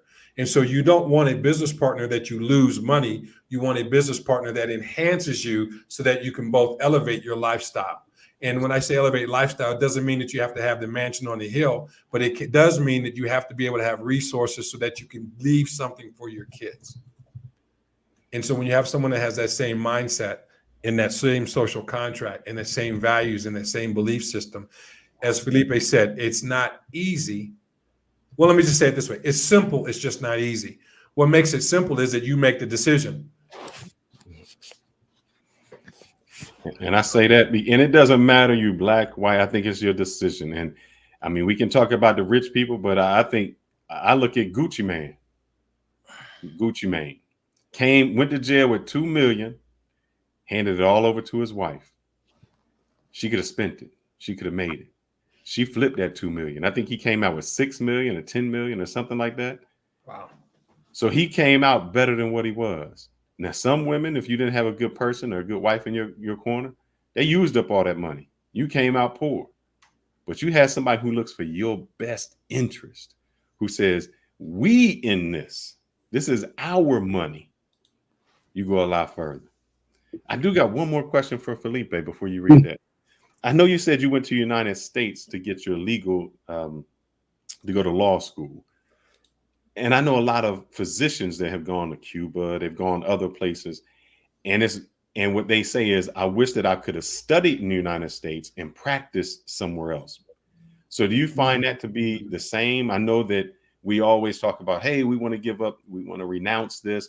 But I found that the degree that you've gotten or the education or that certificate that you've gotten goes a lot further in other countries. People have tried to recruit me, like in Saudi Arabia and other places, because they say, oh, man, you have your education and your certification in the United States, and we value that more. Do you see that? I know you said you would be richer, but what's your take on that? I mean, that's a great question. Actually, that was going to be my departing comment about renunciation and so on. So I'm glad you asked it, because it gave me a nice segue to try to. It's a tough one. Here is what I would say, because it's going to be nuanced. If you get your degree in the United States, I would say, and now I'm talking about a graduate level degree, it cannot be any lower than a second tier school. So like in law schools, I think there are 4 tiers, maybe there are 5 now. So for it to give you leverage in the United States, you really don't want to go below a second tier US law school, okay, or medical school or whatever. For the cachet, for that to translate to USD in the United States. Now, if you are a person that gets into law school, but you get into a 3rd tier or lower, well, then you really got to look. Maybe that Cuba, maybe that Mexico, maybe that Colombia makes more sense, because you've already got your US undergrad. Mm-hmm. And so you're now trying to work off of social mobility and cachet and things that you are developing when you're abroad, right? So then you got to look at that, right? Like, and I don't want to put anybody's business out there. I started to comment on someone, but this is usually when people wind up in these tiers with other countries, because the other side of it is, let's say I had at the university I was working at gone on, and it would have been discounted to go get my law degree at that university. Well, then I could not take that degree and come to the United States and work with it. Now, what I could have done is maybe work throughout Latin America with it, because it's a prestigious Mexican university. But there's that wall there of the Anglo world. I would probably be pushed out. Okay, so you got to weigh that. But if a different me, not the one that I was, had bought assets, and I already had businesses and assets in Mexico while I was in school, well, now you see what I'm talking about, of what you said, Felix. Now I already got assets, I got businesses, and I'm getting my degree here. And so then now my social capital is going up. So now I'm actually ahead of where I go in the United States, because this is why I'm saying that tier 2 thing. When you are at a tier 2, then in theory, when you come out of school, you're going to get a certain level of experience where you can translate that to USD. But if you're below that, then you're probably going to go practice on your own or in something small, and your cachet is lower. It will take years, right? So if I already had those things that it would take me years to get in the United States, in Colombia, in Mexico, in Cuba, in Thailand, or wherever it is, then what the hell am I going back to the United States for? Mm-hmm. I don't need them. Mm-hmm. You know, I had an interview along this line of the thought pattern years ago. When I first came out of school, I had been working with a buddy of mine that was doing work in Asia, right? And so I got an interview through my dad's attorney at his firm. They took me out to a nice lunch, da-da-da-da-da. And they're like, we're thinking about bringing you on, but we want you to have $200,000 worth of billings every year. Now, I had just gotten out of school. I was only a year or two out. And I thought to myself, if I have $200,000 of billing, what do I need you for? What I need you for. But this is the game. Right. Mm-hmm. Right? What I would have got was a cachet of their brand Mm-hmm. and a fancy office somewhere. Yeah. But is that worth $200,000? I would argue no. In 80 hours a week. Right. Which, and this is the other part of it, Austin, that, you know, I don't want to put you to sleep here, but brother, you know, depending on the week, I'm working 80, 90. Last year, I said, I think I did 140 hours in a week, right? Like the kind of weight of that kind of work, people don't go there. This is basically, but it is possible. Yep. And what I'm saying is, I would much rather for you at your young age to put that kind of work on your bigger dream, Yep. than on somebody else's dream that pays you a salary for it. Right? So, and this is, all right, I'm going to leave on this. And that is the whole thing about renouncing. You got to have enough money to make it make sense. Yep. Okay. And let me tell you, Austin, there's a big difference between someone that is what I call a petty millionaire or 2 million thereabout, and somebody that's got 7 million or 10 million. That's another type of millionaire. Right. Okay. The 2 millionaire, and he's maybe part of that is his house. Like I live in California, so maybe that's part of your house value. And the dude that's got 7 to 10 million. And then there's another tier of 10 million to 20, right? These are 3 different guys, 3 different lives, and they are not the same. No. And talking about renouncing, in my view, of anything under 7 million is crazy talk. Yep. Because 7 million, listen, brother, in LA, which is where I live, I could spend $1 million in an afternoon. Yep. We could go to lunch and we could spend that $1 million over 3 or 4 hours and nothing, like nothingness, Yep. right? We could spend 5 million. Give us a day. We could spend it. That's nothing, bro. So low income in California is $100,000. So I'm trying to say, like, in telling you, hey, dream bigger. Yep. I'm also telling you, look, this money thing, you got to see it for what it is. That talking about renouncing for someone that's a low millionaire, man, that's laughable, bro. That's clown stuff. Thank you for validating my answer. Oh no, brothers, you are giving Austin gold standard gems, right? And Andre did too. I'm learning from you guys. But anyway, man, I don't want to overstep, and you guys are doing a great job. And most importantly, I gotta get back to work. So thank you for letting me come up, Austin. And just know, put the chat. I'm trying to be encouraging and trying to say, brother, you're on the right path. Just don't put mental walls up of what you can do. You are so young and already so ahead of the game. Just whatever you think you can do, 10x it. I appreciate that. I can't hear you. It was on mute. I was like, I'm leaving with that. So, brothers, thank you and good luck on the show. Thank you. I appreciate it again. I appreciate you adding to the show and the advice as well. Yeah. Thank you, Felipe. Thank It's nice meeting you, brother. It's nice meeting you, bro. Super chat from Alon's Filipinas says, why I'm leaving: cost of living, masculine women, dysfunctional government and society, crime out of control. Thailand is the new dream. Thank you for the super chat. I probably wouldn't have picked Thailand, but I do believe somewhere else is the dream. But right now, Andre says, my wife as my business partner also have opened up more doors of opportunities than I could have alone in a short time. She does so much work behind the scenes for the business. Man. Thank you for the super chat. I would agree a good woman by your side is essential. Yeah. I don't think that will be my reality yet because I'm still jumping around. As soon as I sit down somewhere for longer than 4 months, maybe so.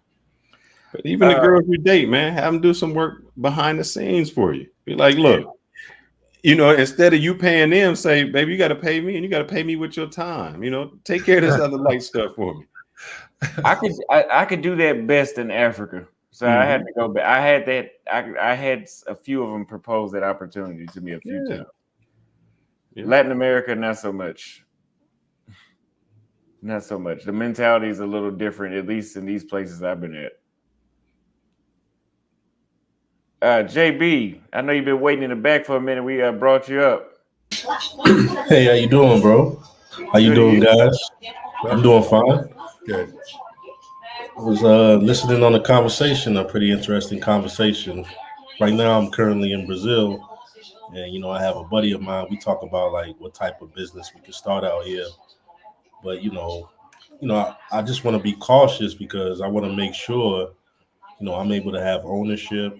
I pay because I heard you guys talk about taxes, and I think there's taxes in every country, if I'm not mistaken. I know Brazil has taxes, and they give you some type of ID identifier to make sure you're paying your taxes.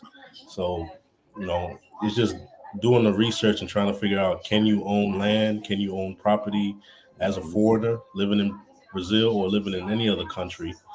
Another thing I wanted to add, it's really like a question. Do you think that we're counting out the U.S. too soon in terms of as an economy? It's one of the most liquid economies out there. It has tons of cash flowing through it. You have a TV on in the background? Yeah.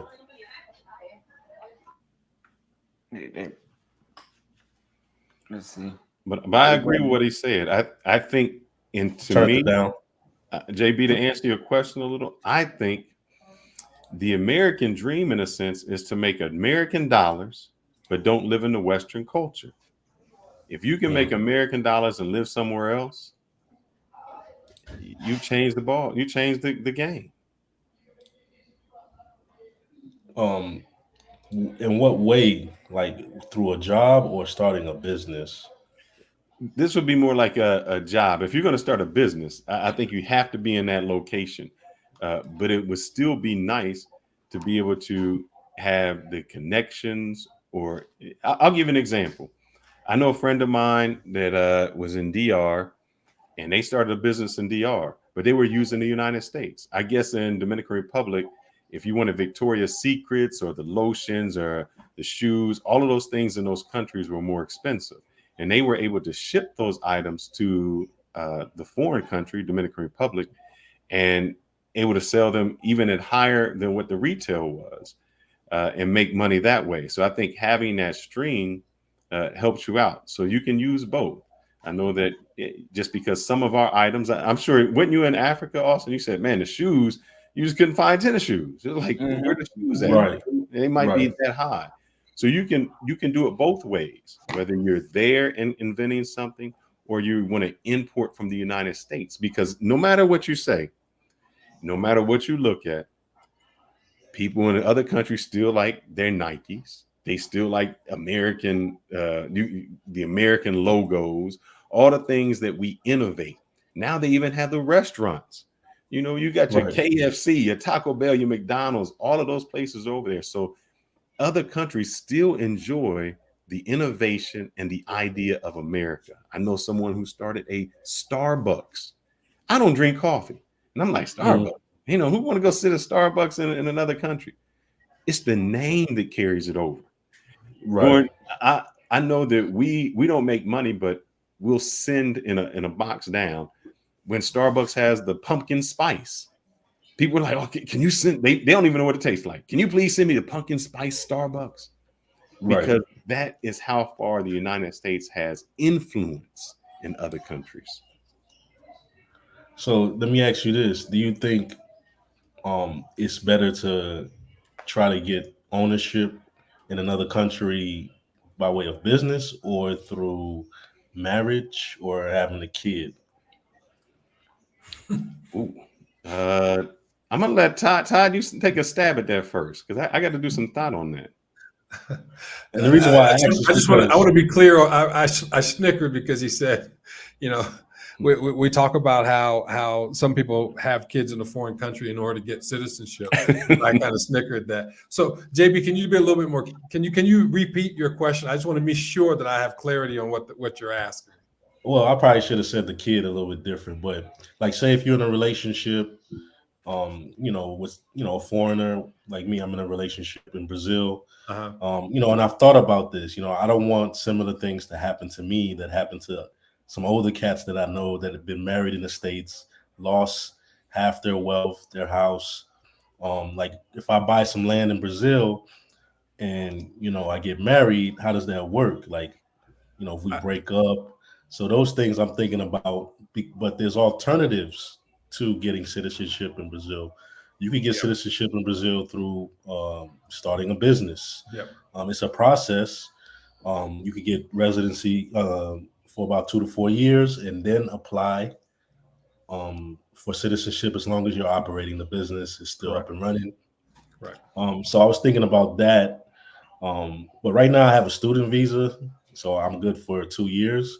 Yeah. But like after that, I want to start making moves to, start a business here and kind of like integrate my life in the Brazilian economy because it's emerging markets here. They're kind of behind on tech and a lot of other stuff. So yeah, I'm going to answer that two ways. Number one, I think that you're there. You have 2 years left. I think now is the time to start planning. I think what you're doing now is correct. In terms of marriage is a different commitment. Having kids is a different commitment. But I would check the laws to see what are the laws for digital nomads. And the reason I say digital nomads is because one of the growing fields, and Fearless can tell you this, is tech. If you are versed in tech, you can go anywhere in the world.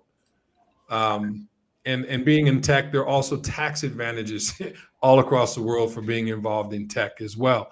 So what's your specialty? What are you studying? So I've been a web developer for almost 10 years. So that's what I do. Yeah. I mean, and you could do that anywhere in the world, right? So yeah, pretty much. Yeah. Yeah. And so, if we're talking about business structure, right, and there are certain advantages for different business structures that if you have a holding company that's overseas, right, you can actually have, a business that could be domiciled in the U.S., but then have a holding company overseas, and there are tax advantages for that. I'm not a CPA. I would say find, a certified tax accountant that can help you with that. But I think when we start to have the growth mindset, such as Felipe was saying, and we start looking at the world as where are the best opportunities for you to grow as an individual, the sky's the limit. And I think what happens is, and again, I'm not poo-pooing on America or the American dream, but I think that what happens a lot of times is that we have the mindset that America and no other place. And we even had a person that was a former president that called, other countries shithole countries, right? That's not fair. That's not fair to other people around the world. There are global opportunities, right? Dangote, I'm sorry, one of the wealthiest people in the world is out of Africa. And if you look at the types of businesses that he has, I mean, he's had everything from sugar to concrete to transportation. I mean, there are opportunities all over the world. So I would say for where you are now, take advantage of looking into business, but it should be a business that you feel comfortable with and that Don't start something that you're not very familiar with or you don't know, trying to make a go of it in a foreign country, because there are different laws and different nuances that you as a foreigner may not be aware of, right? So I'm envious. I'm envious of you. I'm envious of Austin. Why? Because I'm almost 62 years old, And I just discovered a lot of these things in the last 4 years.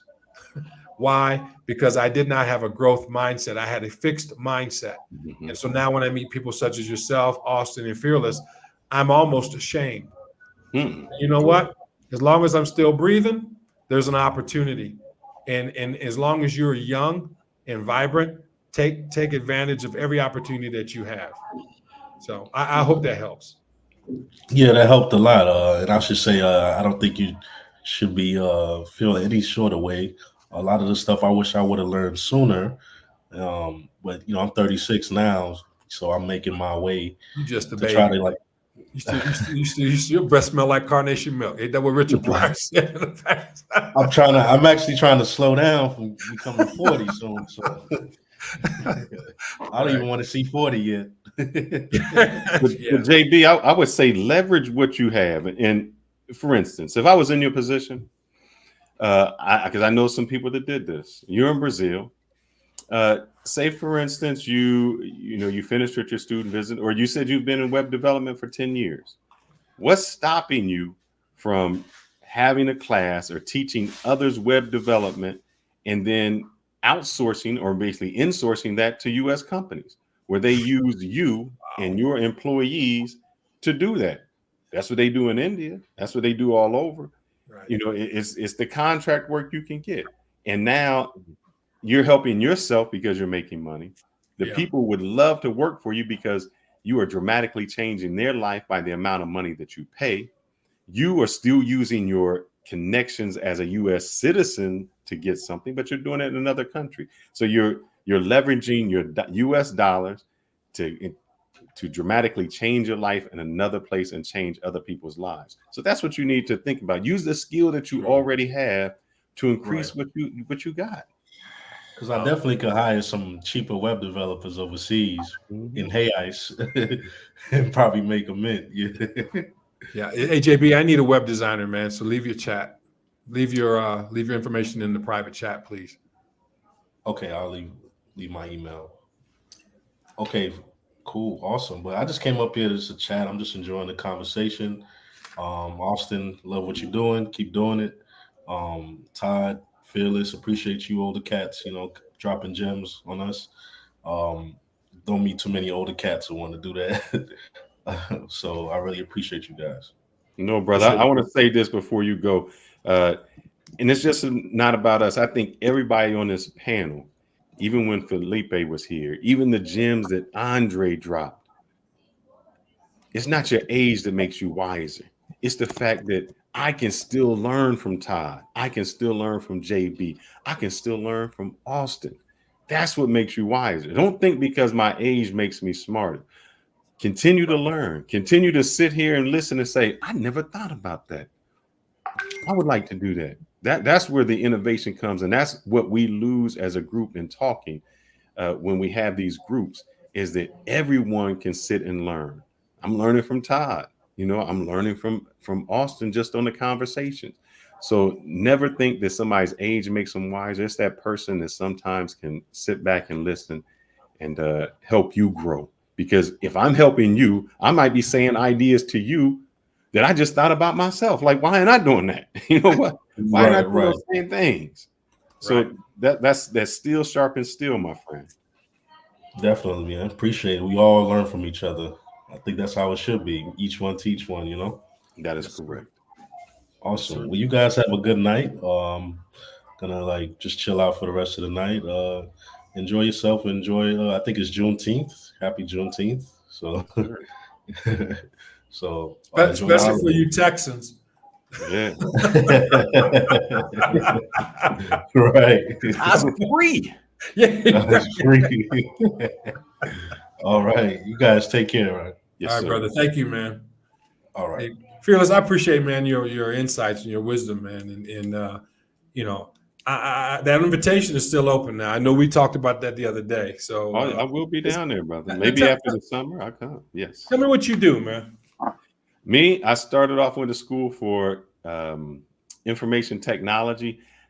Initially, and I'll tell a quick story, I was out of the country and I was working, and I seen a gentleman doing in IT. And he was on the beach, and I was renting this place. And I said, man, I want to do what you do. I don't know what you do, but whatever it is, I want to do it. Even if it's illegal, I want to do it. What can I do? And he said he did IT work. And I didn't even know what IT was. He just said he never met the people that he worked for and never met the people that worked for him. And when I came back to the States, I said, I want to do IT.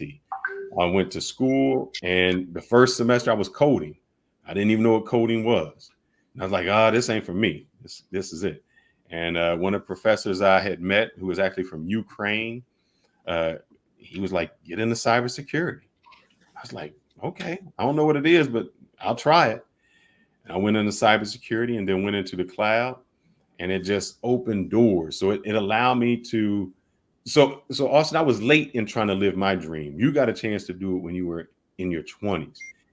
I was working all my life, and the issue came, oh man, I only get 2 weeks of vacation. I had to do what Andre was doing, what he said yesterday. I had to leverage it. Like, oh, there's a holiday on Thursday.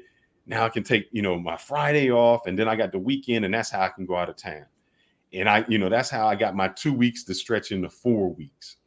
And it just became so saddening to me that I really wasn't living my dream. It was like, I really don't get to go any place that I want to go, or when I want to go, or experience life. And I didn't want to wait until I was older to do so. And then what's his name? Les Brown, I would listen to some of his things, and he said, the cemetery is filled with dreams that never happen. And I said, man, I don't want to be that person that dies with regret or not being able to live life. And I mean, it becomes discontent to my wife. She got mad. I think 2 years ago, I was in Colombia 14 times in a year. She was like, look, you got to slow down. I would just pick up and like, I'm gone. That's why I know so much. I'll put up some videos on my website. I transferred it and I haven't been able to, but I got videos, we were Andre Descartes. We were loving it. We went to Montserrat, went to the Salt Cathedral. I even went down there on Halloween. They have an amusement park that they change and do that. So I know all of that. I've been to Bogota. Like I said, I was in Colombia 13 times. So, that the IT allowed me the freedom to do what I wanted and still make the income that I liked. Yeah. And I think we especially African Americans, we don't take advantage of that technology. And it saddens me that the most people that I see get hired are Indians that get out of school, whites that get out of school, even Asians that get out. We don't take advantage of the STEM programs that we have, and it puts us so far behind. And I tell guys, man, if I was making what these entry people were making at their age, oh man, where would I be today? I was a late bloomer in it, and they stick around and they take care of each other. And I know someone was the one thing, Indians are taking over. The only disadvantage that I have seen with a lot of Indians from India is they are not innovative. They can do the work, but they can't think outside the box. If you're a person that can think outside the box and be innovative, man, the sky is the limit. And that's what I wanted to do. So that was me living my dream. I just had a dream deferred where I had to wait later because one, it was taking that step. Do I give up I give up this life to do that life? What's the unknown? Yeah.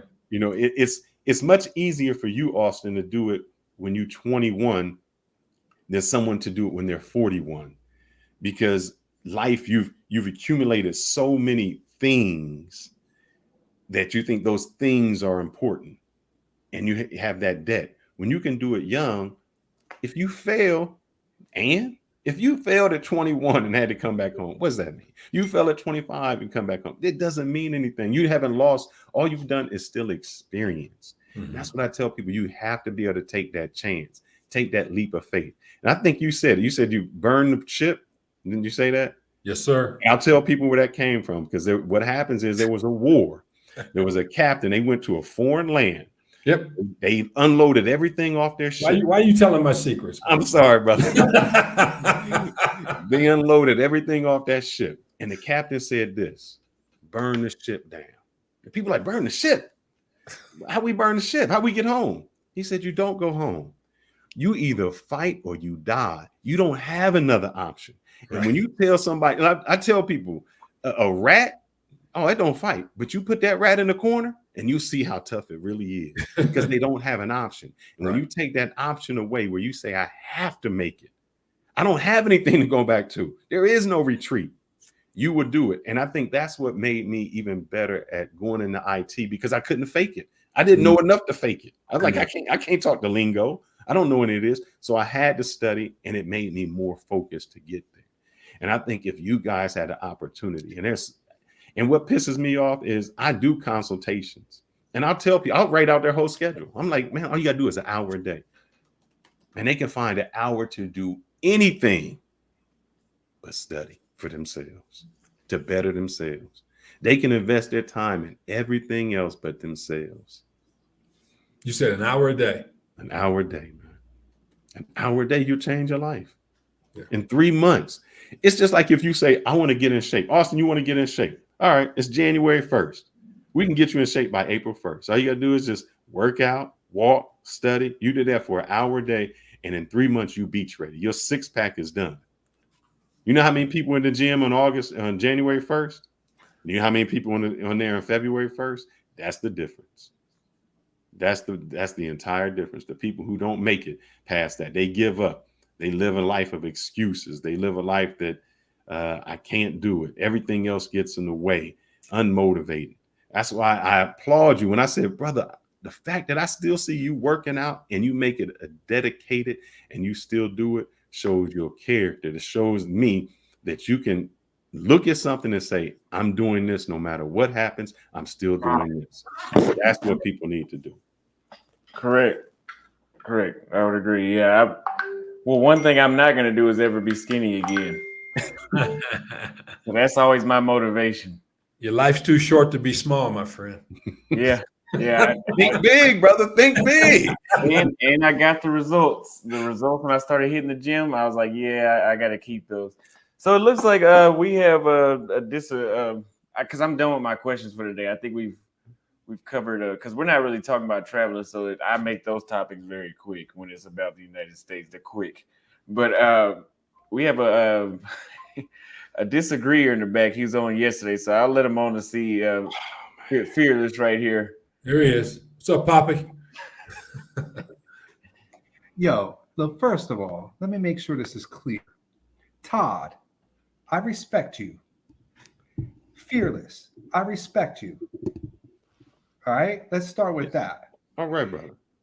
I mean, Todd, you might be older than me. I don't know how old you are. Are you still working, Todd, or are you retired? I'm never going to retire. I'm always working. Like people are in different stages of their life, you know what Yeah. I mean? So and I think seriously, I think stating the stage of your life that you're in and what you are currently doing in that stage of life is important. Right? Okay. Like you, for example, I believe you're living full time in Colombia, in Bogota. I believe full time. Is that correct?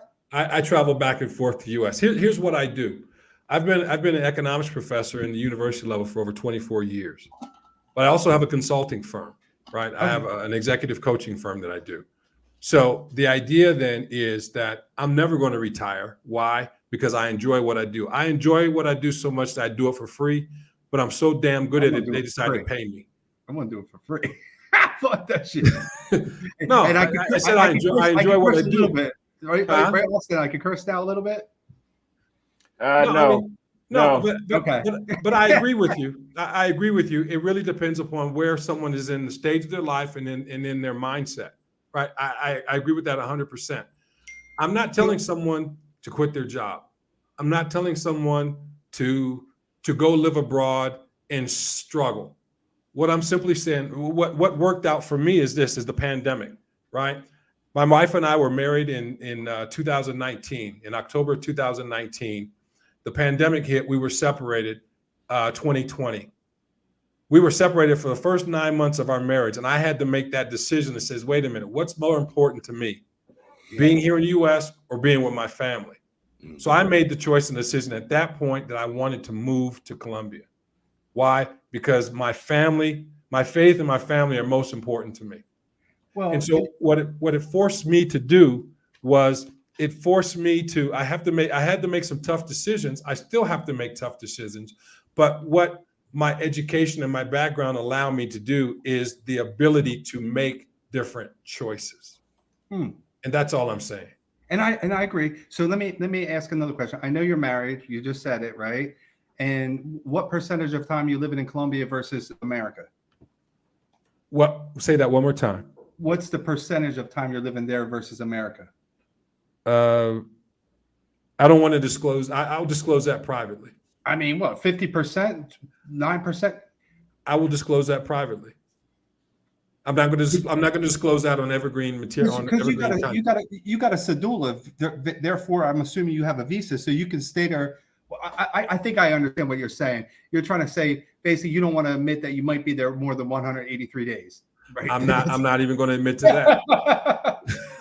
but you also have a child. Is that correct?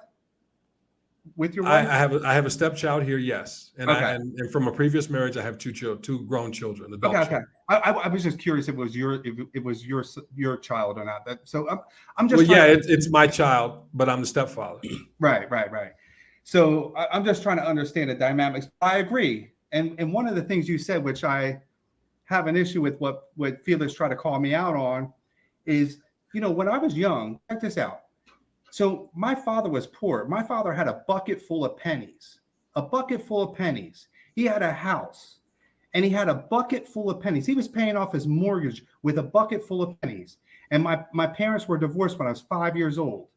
Everybody tries to act like, oh, white people got it easy. White people got it easy. Black, all this kind of crap. Life is not always easy for the white man either, right?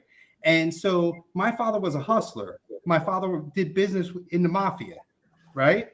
And so let me make sure it's clear. He had a bucket full of pennies, and he became a multimillionaire by the time he got older, right? So when I was 5 years old, in elementary school, let's just say elementary school, I was poor. Like, we were poor, right? But my father hustled, and luckily I had my grandmother in my life. Like, everybody has somebody in their life, right? And guess what my grandmother used to say? Something that Todd Sawyer just insinuated. Knowledge is power. That's what she used to tell me. And the reason why is because guess what, Fearless? If you didn't have any knowledge, you wouldn't be making any damn money. So the fact that you have knowledge, the fact that you put effort in and you gain knowledge is the reason why you make money. That's the reason. I understand what you were trying to say. Hey, Austin, you could pay someone else to do that. That's cool. But gaining knowledge is what helps you earn money. No, I disagree. It's the application. It's the application of the knowledge. Okay, it's the application of correct. Yeah, you got to gain the knowledge and apply it, right? Absolutely, and that's what he was saying. And when I say not necessarily apply it, Henry Ford had to go to court because they said, "Oh, you've infringed and you've done this." When he was on the stand, what they said to Henry Ford is, "Well, explain to me the radiator." He said, "I know everything about the radiator." And then he pointed to the audience and told one of his co-workers to stand up and said, "Explain it." He personally didn't have to know anything about it. He was smart enough to hire the correct people to do that job. But to get to that position, to get to that point, you got to have some knowledge and you got to have some money, man. You ain't just going to all of a sudden be able to have people working for you and have people doing things for you. Like you sort of gave the example, Austin doing some editing for his vlogs. Well, okay, let's do this. What knowledge would you have to have if you said, what knowledge would you have to have if you wanted to do lawn service? What knowledge did you need to have to be a cyber guy?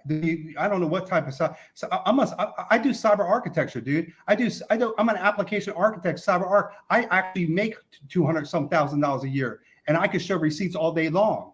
You know what I'm saying? I don't know what that means. What does that mean? My point is, it's you want to show dick sizes or something? Without my knowledge, I wouldn't be able to do that, man. Without my knowledge, understand it. Without knowledge, I couldn't do that. But I'm gonna tell you what. You know who makes more than me? Who? The boss who doesn't know any of it. My boss who doesn't know any of it makes more than me. Well, because I'm the person who has to apply it. All he has to do is say, "Here's the roadmap." Well, I can. Well, yeah, that's true. That's totally true. You are the worker. Hold up, Papa. You the worker. The person who makes more is to tell you how to work. And he doesn't necessarily have to do any cyber, my brother. or the guy that does Agile Scrum. Am I correct? Mm-hmm. The Scrum Oh, Master. I love those agile Scrum guys. The fuck, Todd. So do you think the CEO of your company knows anything about cyber if you don't work for a cyber company? Well, come on.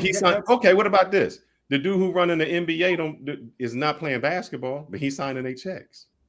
Well, you know, that's a very I'll go with your example, and I like what Todd said too. But bottom line is, like, normally, not always, the person that's your manager hopefully has done that position before, but maybe not. Maybe some managers are just good at managing people, or they're good at managing people and they have relationships with other people that gave them that position, right? We know relationships matter in the corporate world. You know that. So is it your knowledge or your relationships? It's both, right? Like you all of a sudden, just because you have a relationship doesn't mean they're going to put you in that position and all of a sudden you can manage a team. Normally you can't, right? But you have to be a good manager, a people person minimally. It would be good if you're in tech that you actually understand tech. Like if somebody's leading an architecture team, I would hope they're a good architect. All right. And your architecture team, how many project owners say, I don't know how to get it done. I know this is what I want the final product to be. Yeah, but hold up. They don't have the knowledge to do it. All they know is this is what they got the knowledge to be a project manager. But they got the knowledge. All they know is so that they don't have the knowledge. All they know is we want this to be the final project. But I they can got tell you what I want, and I project want manager you to do it. Well, I don't think that the CEO of Boeing is a pilot. Yeah, they're not, right. But the CEO of Boeing better know something about running a damn big corporation. You know what I'm saying? Right. But what's the business? What's the business of Boeing? But I don't think that the CEO is an engineer. I mean, he may not be an engineer. He doesn't know how to fly an aircraft. I think to what Fearless is saying, if I may jump in, is that I think we see the Peter principle all the time. Is that people are elevated to positions of power and they're incompetent. We see that all the time. Yeah, I agree that happens. I'm not going to disagree that the Peter principle actually happens at times, right? And I'm not going to disagree. Let me make sure it's clear, right? I've been working at a big bank for 10 years, over 10 years, right? One of the top banks in the United States as a software architect, right? And I got my job because I knew somebody, right? That doesn't mean that's the best way to get it. That doesn't mean when I actually got the job, I couldn't execute and actually perform and apply my knowledge. Let me ask you a question. Were there people that could do a better job than you that didn't get it? It's possible. How would I know? So it wasn't your knowledge, brother. It wasn't your knowledge that got you there. You just proved my point.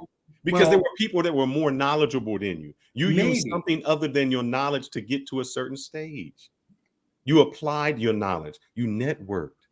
That's what I'm saying, brother. So what happened was, in that situation, I actually worked for the two managers before in a previous company. They already knew how I could perform. They wanted me. They didn't want to waste their time interviewing other people. And I was lucky. At that stage at the bank, it was easier to get a job. And then after 5 years of working there, man, people were getting ran through the ringer just to get the same equivalent job that I had. I mean, it was ridiculous how many people they would interview and how critical they would be on those people. Yeah. So what's the bottom line? What's the point we're trying to make? But my point is knowledge. You do have to have some knowledge, right? I mean, to me, it is. I don't want people to think like you don't have to study. Like, right before I got on, Fearless was saying, hey, people should put an hour effort in every week keep on trying to learn something. Let's just say get a cyber certificate, right? Mm-hmm. Or study cyber. Yeah. Well, guess what? You were just preaching. You got to get some knowledge.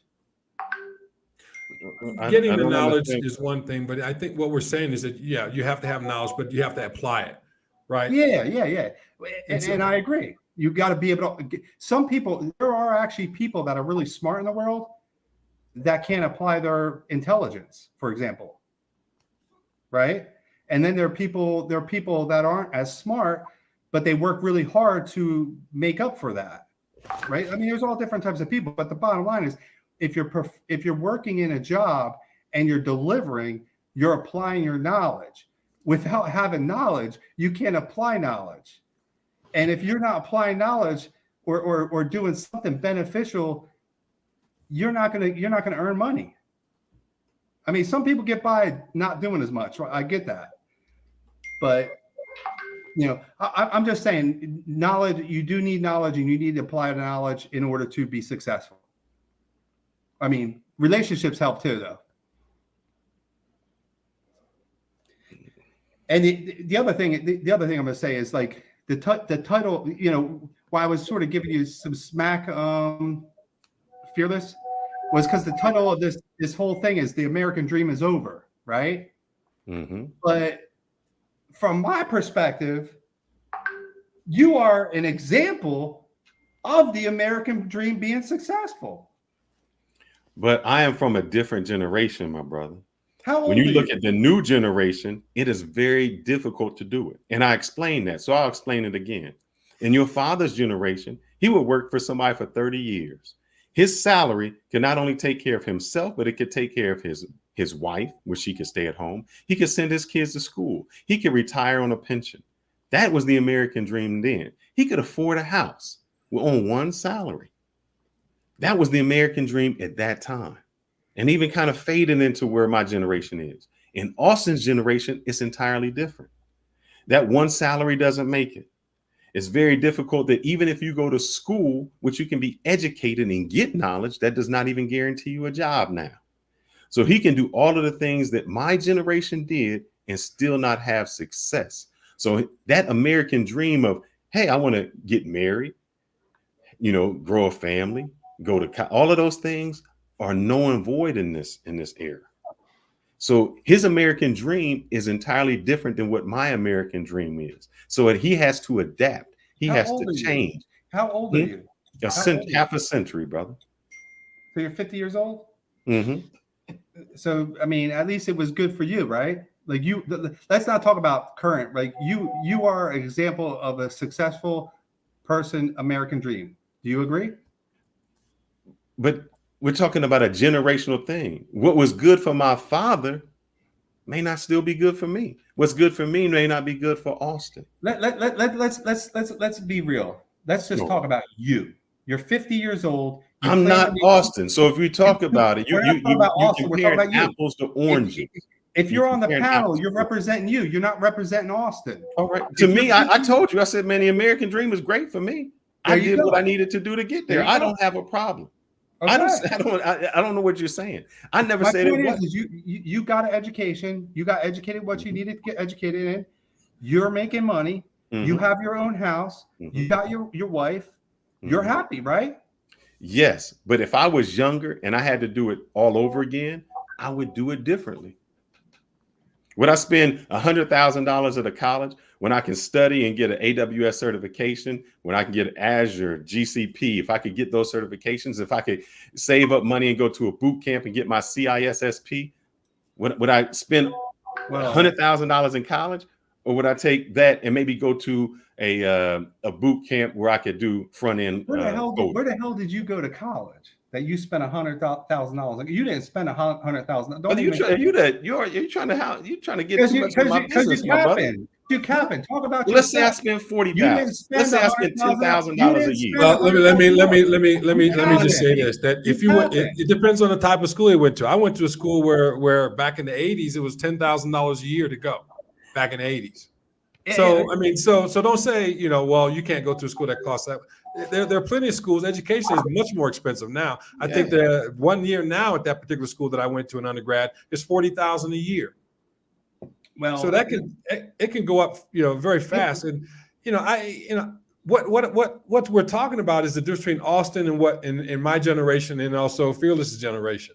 If I had to do all over again, if I was younger in this day and age and do it all over again, would I do it differently? Absolutely. Do you think you can learn the same thing by taking I don't know, you said you're in cyber. So give me a certification. Let's give me any cert. See, I will just talk about what I did, right? I went to look, brother. You said you had to go to college. See, When I went in, talk about what I did. hold up, Papa, I did. stop. When I went in, they stated you need a college degree. These are the requirements that you have. In today's age, it's not about the college degree sometimes necessary. They want to see if you can apply the knowledge. So they want to say, what certifications do you have? What portfolio have you built? I could say, hey, I'm a web designer. And they say, well, let me see the things you design in web. Yeah. When I went there, you could get hired and not have, in a sense, the knowledge because they would on the job train you for whatever specific area they wanted you in. Yeah. Now it's no, we're not doing any on the job training. We want you to come prepared. So if you were to do it again, would you spend that money in going to college, or would you say I can self-educate? I can go get my CISSP. I can get my security diploma in something. Would you spend the money, or would you take that and do it? You tell me. So what I would say is, come on, man. I've been working in corporate America for 30 years. I worked for PricewaterhouseCoopers. I worked for computer science. I just need to answer, man. I worked for a big ass bank, right? And guess what? Most of those companies are not hiring somebody based on certificates. Okay, let's make sure that's clear. So the person most people need an actual bachelor's degree. Why? I mean, not that I agree with that. Not that I agree with that. Why? No, why? You explain why. Are you wait? If HR or the company is saying you need a bachelor's degree, you need a bachelor's degree. Why? I'm not going to explain why, because that's what the hell they're saying. I'll explain why, since you can't. All a bachelor's degree, because when you come out of school with a bachelor's degree, you still don't know shit. You don't have a certification. All the little things you did, all that little coding, all that little hacking, all that little Kali Linux and all of that, it didn't mean nothing. Nothing. That didn't help you do anything. Because what they say is, and there's a good quote, if you ever watched the Sylvester Stallone movie, he said, all that it did was, it showed that you could go to a place, show up every day, and make sure that you are consistent. That's what they look for, to say, were you able to go in and accomplish a goal? That's it. Yeah, it showed a little more than that, though, right? So just wait a second, Fearless, right? Like, you're all right. When you finished school, did you still have to get certified? Hell no. Guess what, man? I'm making my money. You don't have your CISSP. And I haven't been certified in anything. And then you know what? You wouldn't get hired with my company. And I'm making my money. You wouldn't get hired. And look at this. I worked at PricewaterhouseCoopers. I was a manager at PricewaterhouseCoopers. Come on, man. I wasn't certified in anything. Come on, man. So your knowledge didn't mean anything. No, because my education and my experience, the actual. So it wasn't your knowledge. What you claim you don't get on the job experience. Holy shit. You're capping. You get on the job experience when you actually have experience. They don't teach you anymore, what you're saying brother. Is BS, what I'm telling man. you.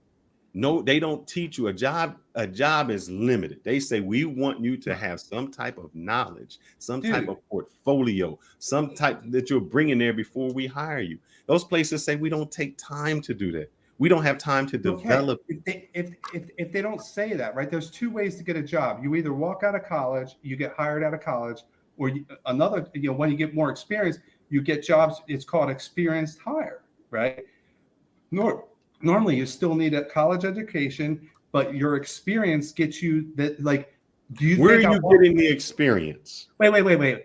Again, you just got out of school. You just graduated. Where are you getting the experience? Okay. Let's talk about the graduation. People. Where are you getting the experience? You just graduated today. Why do you think there's people that graduate with bachelor's degrees and they say, "Man, I'm being a server"? No one wants to hire me because they want to have. They went to school for the wrong damn degree. They went to school for the wrong. Where are you getting the experience? Like one of the guys, the one guy that just said he went to school for computer science and he got a master's degree in computer science. Come on, man. If that dude doesn't have a job, I don't know what he's doing wrong. Like, this person says, I'm out of touch. Most people where do you get on the experience training come on, in man, college? what are you talking about? I don't know what you're talking about. Like, college doesn't do that, man. The only type of college that's going to do that is if you went to a co-op, you had an internship, You had that. Okay, listen. I'm gonna say it slowly again. When a person walks out of college, that's called a new hire. When a person has experience, it means they already been working for a few years after they got experience. They're called an experienced hire. So as a new hire, hold up. As a Go on. new hire, someone has to teach you. So Exactly. a company has to take a chance and say, we don't know what your work experience is. We don't know how you would do. We have to teach you. And what I'm telling you, there's a lot of companies out there that are not doing the new hires. I don't believe that. I tell you what, let's do this. Austin, why don't you do this for me? I want you to do this. I want you to go to Indeed. Let's go to Indeed. And what is his job? What's your job position, brother? Just say software architect. I want you to look up software architect. And I want to see what the requirements for the jobs are. I want to see what the requirements. Hold up. Let's find out what the requirements for the jobs are. Okay, let me share the screen. Let's find out what the requirements are. If people are wondering why I'm allowing the debate, the questions for the day are already over. So I'm allowing anybody that had disagreements to call in because we're already done with the American dream. Software what? Engineer? Software architect. Fuck, I forgot how to spell it. You spelled it right. Now let's look at one of the jobs. What are we requiring for that? I can't see. Is that 6 to 10 years experience? Let me see if I can make that. Hold up. Let's keep going. I want to know where these new hires are at, brother. I want to know where all these new hires are at. Wait. Tell me where. And he in Sao Paulo. Don't go to Sao Paulo. Do in the United States. I still don't understand how there's a difference. No, because you said you could just get out of school with no experience. You got your college degree. I want to know where these new hires are getting their jobs. Yeah, let's go Dallas. Just even software engineer. Find out. Brother, I can look this up. He doing this. I could be absolutely wrong. Oh, you're definitely wrong. Well, you acting like people can't walk out of college and get a job. Brother, I never said that. Come on, man. That's what you said. Oh, they don't have experience. Brother, what I'm saying is you saying that you can walk out. And I'm saying I would have to put on a VPN. Show that you do it. 0 to 6 years of experience. Oh, he done walked away. I would have to put on a VPN. It won't let me. It'll mess up the screen. No problem. But even on that first, when you see 6 to 10 years experience, why? Because you have to show something more than a degree. Either you had to have co-op, you have to have internship, you have to have something that you do there, and you have to hope that somebody takes you a chance. When these guys are saying, man, I just came out with my IT degree and I'm ready to make 6 figures, that is rare because you're still not certified. The first thing they're going to ask for is what kind of certification you had. Let me tell you seriously, right? Mm-hmm. A person walking out of college. So I agree with what you said sort of about what college proves, right? Like when you have a college degree, it proves that you have the ability to learn a certain topic, whether it's computer science, electrical engineering, physics, whatever the hell the topic is. If you go for a computer science degree in a decent program, in a decent, like I live in North Carolina, Raleigh, North Carolina State University, NCSU, whatever the hell it is, really close to me. I can guarantee you, man, that's one of the really good computer science programs. Every person graduating from that program is going to make $80,000 a year walking out the door with a 4-year bachelor's degree with no experience. And people understand that. They prove themselves. They can get their foot in the door, and then they gain their experience by actually working on projects. Who would make more money? Let's take that scenario. Who would make more money than the person who say they went to school and they also got certified in Oracle? They got their CISSP. They got their cloud architect. Why? Hold up. Why they're in school? With a degree who would be more hireable? Come on, man. Who would be more hireable? Obviously, the person with the degree and certifications, even walking out of college. You can get the certifications while you're going to college. I'm not doubting that. I'm not doubting that the certifications add value. I'm not doubting that. All right. Let me ask you another question. What about somebody who did the front end? What is it? The stack? Just say front end development, GUI. They do front end development. They spend 24 weeks going to some boot camp. They have all their portfolio. Now they have specialized in the job. Who would get hired? So I'm a college graduate, and then I'm comparing to a person who comes with their whole portfolio, who has worked specifically on that development, and they can show that. Because here's the thing, what we do in interviews, brother, and what you don't understand. When I interview somebody, I take them to scenarios. All right, I want you to tell me how you can build this in the cloud. Please give me an S3 bucket. I need to have an ALB. I want to have these. I want you to tell me how you can mentally build that. And then I'm going to give you some restrictions because I need to have somebody who can walk through it. Now, a college graduate who has never done that, they can't walk through it. They have never had that. That means when I hire you on, I got to show you how to do it. And there's a difference between hiring someone on and showing them your corporate way of doing something, because every corporation has a different way of doing it.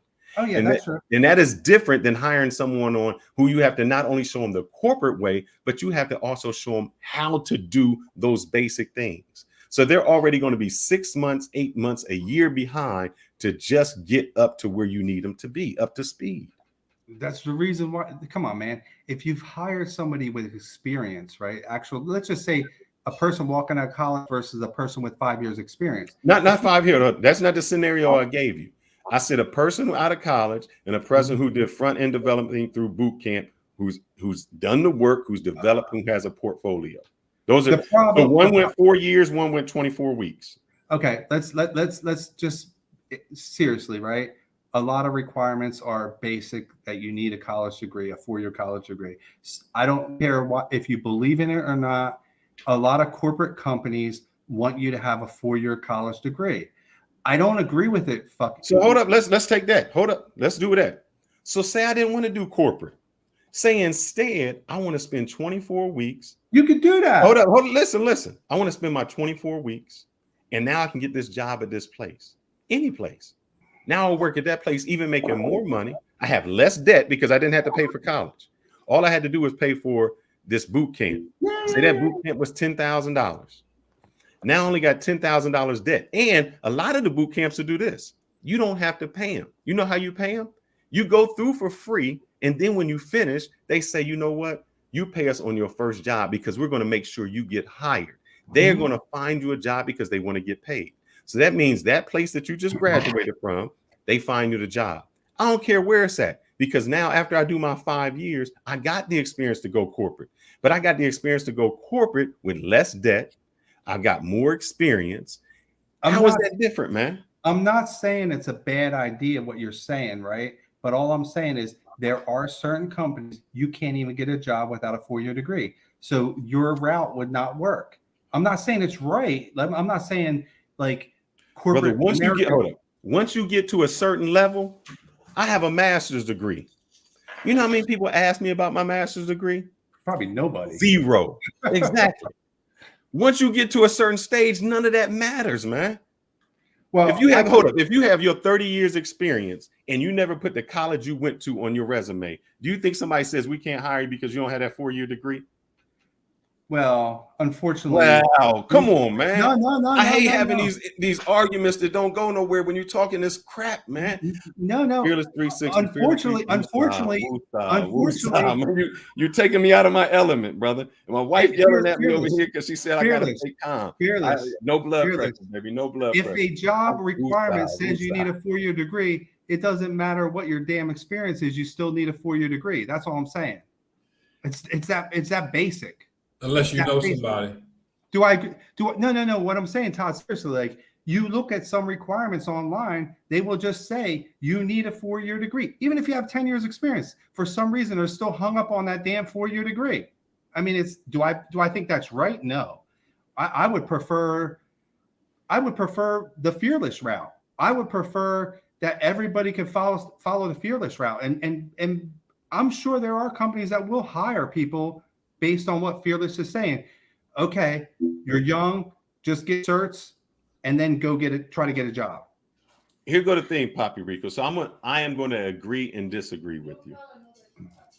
Don't call no other dude Poppy. All right, I can't call you that. My wife said I can't do that. Here's the thing when I agree with you. Hold on.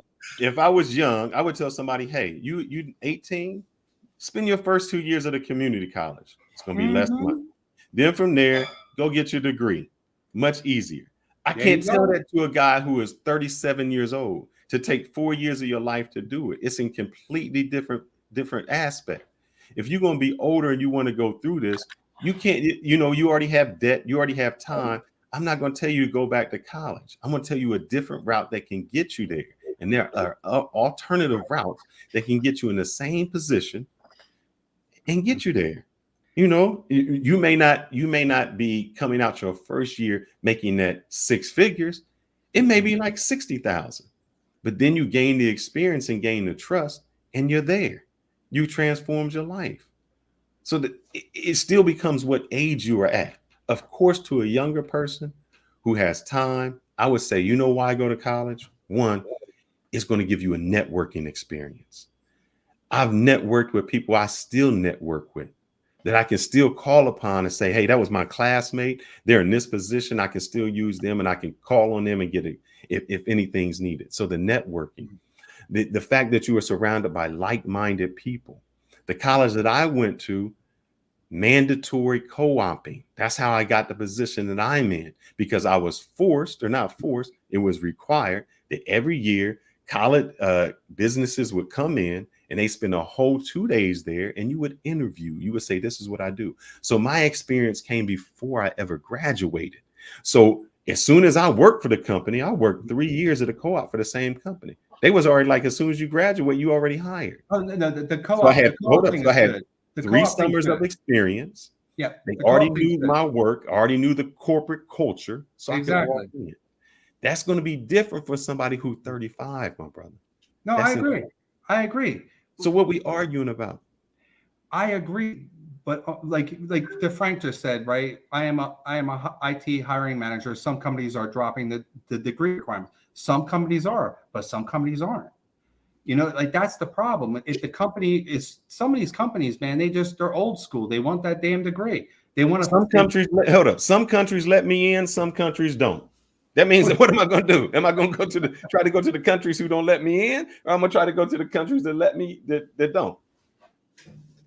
It goes back to that. I'm not going to try to find a job at a place that has that requirement when there's other places that don't. And you know what you can also do? If you can't do that, you can go to a consulting company, Tata, one of those places, because what they'll do is they'll look at your experience, and then they will send you to that corporation. And I know a lot of guys who have worked in the consulting firm. They work there. They've been sent to where I work at, and they've done so well that later on they say, we want to hire you not as a consultant. We want you to quit that and come work for us. So that consulting company didn't have those same requirements, but they were able to still work at the same job. And I think Price Cooper Waterhouse, yeah, they do our accounting. So they hire consultants all the time. PricewaterhouseCoopers, yeah. Am I right? Do they hire consultants all the time to go out to businesses? I don't know about that, but say Deloitte and Touche. I know they do it. They come out and do the accounting. So they hire those people to do the same thing, or we hire them for specific reasons. And do you think they're saying, oh, man, let me make sure it's clear, right? When you talk about Accenture, PricewaterhouseCoopers, those places are going to the best and brightest universities in the United States, including Black universities, HSBCUs, right, or whatever, right? They're going to go to Tata, man. They're going to the best. You might want to rephrase the way you said that, bro. That sounded like an underhanded slap at HBCUs, bro. No, I love them. What are you talking about? Yeah, I mean, you said they go to the brightest colleges, even including HBCUs. No, but yeah, I mean, but yeah, my point all you had to say was brightest colleges. Yeah. My point. Hey, Howard University, is that not a great college? It's just the way that you phrase it. Is it a great college or not?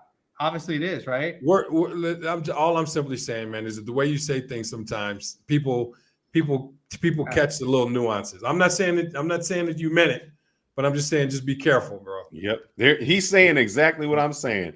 He got started, and I'm sorry, I'll yell him out. Thank you for the $5 cash app, Dr. D. Frank. We appreciate that. Always support Black media and Black business. Always do that. Now, Dr. D. Frank said, that's how I got started, as consultancy. They train and put you on real jobs. I was going to say that, or go to a headhunter. D. Frank, you are an intelligent young man. You are smart. You are intelligent. Just because someone agrees with you, they're smart. But That's right. I agree with that. I agree. And the point is, You're right. You're absolutely right. Is your bullshit is you didn't follow what you're preaching. You followed a different route.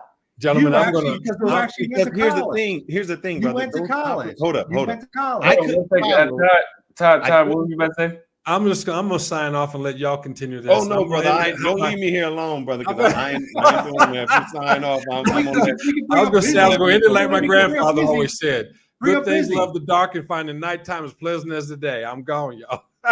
Since it was a plea for help, you, since the bat sign was put up, I'm gonna stay on with Fearless. Yeah, I'm gonna give it 15 more minutes at the 3-hour mark. I'll end it. All right. Mr. Rico, I'm not gonna call you that other name either. Mr. Rico, right. Okay, you win. We good? You win. There are different ways to get a job. Right? I guess not.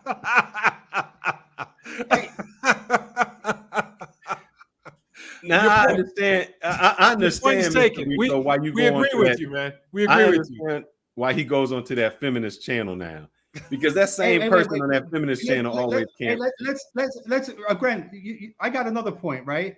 The American dream is over. Okay, let me make sure it's clear, right? Let me make sure this is clear. There's a guy named Warren Buffett. You know that was clickbait. Let me make sure this is clear.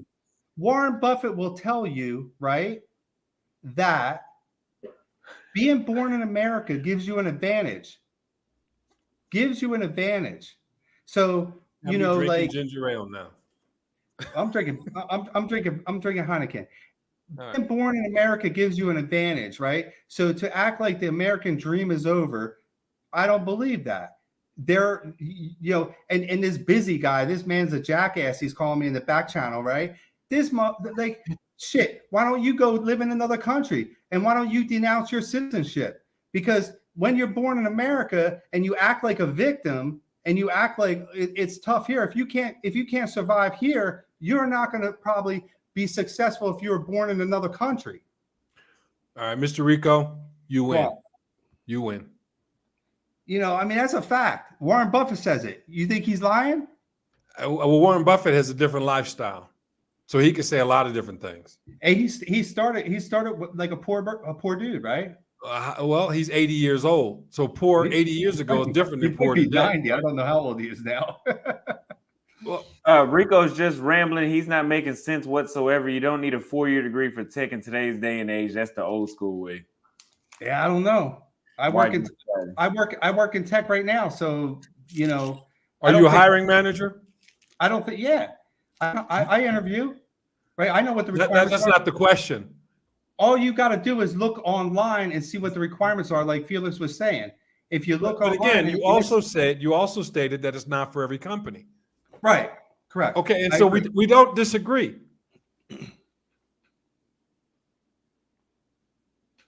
So I just saw Will's comment in the back. But the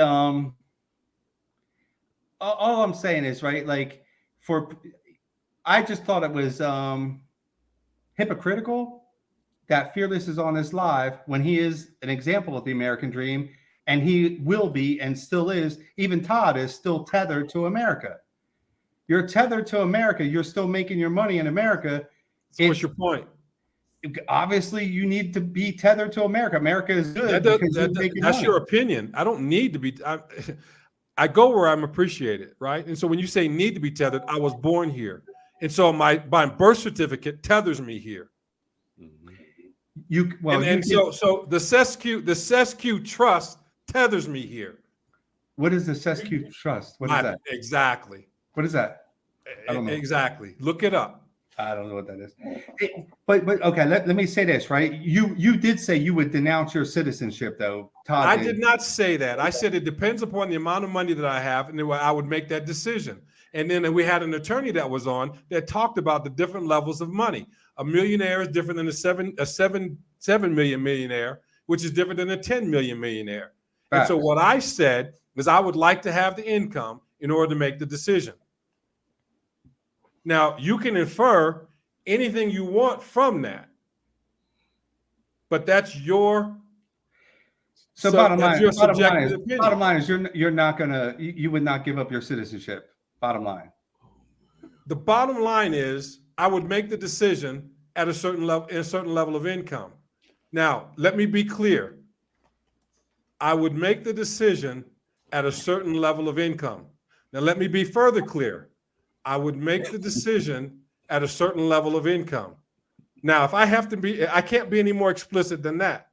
Now, you can infer anything that you want from that. But let me be clear. I would make the decision at a certain level of income. And let's be Are clear. we clear? It doesn't make sense for Are we most clear? people.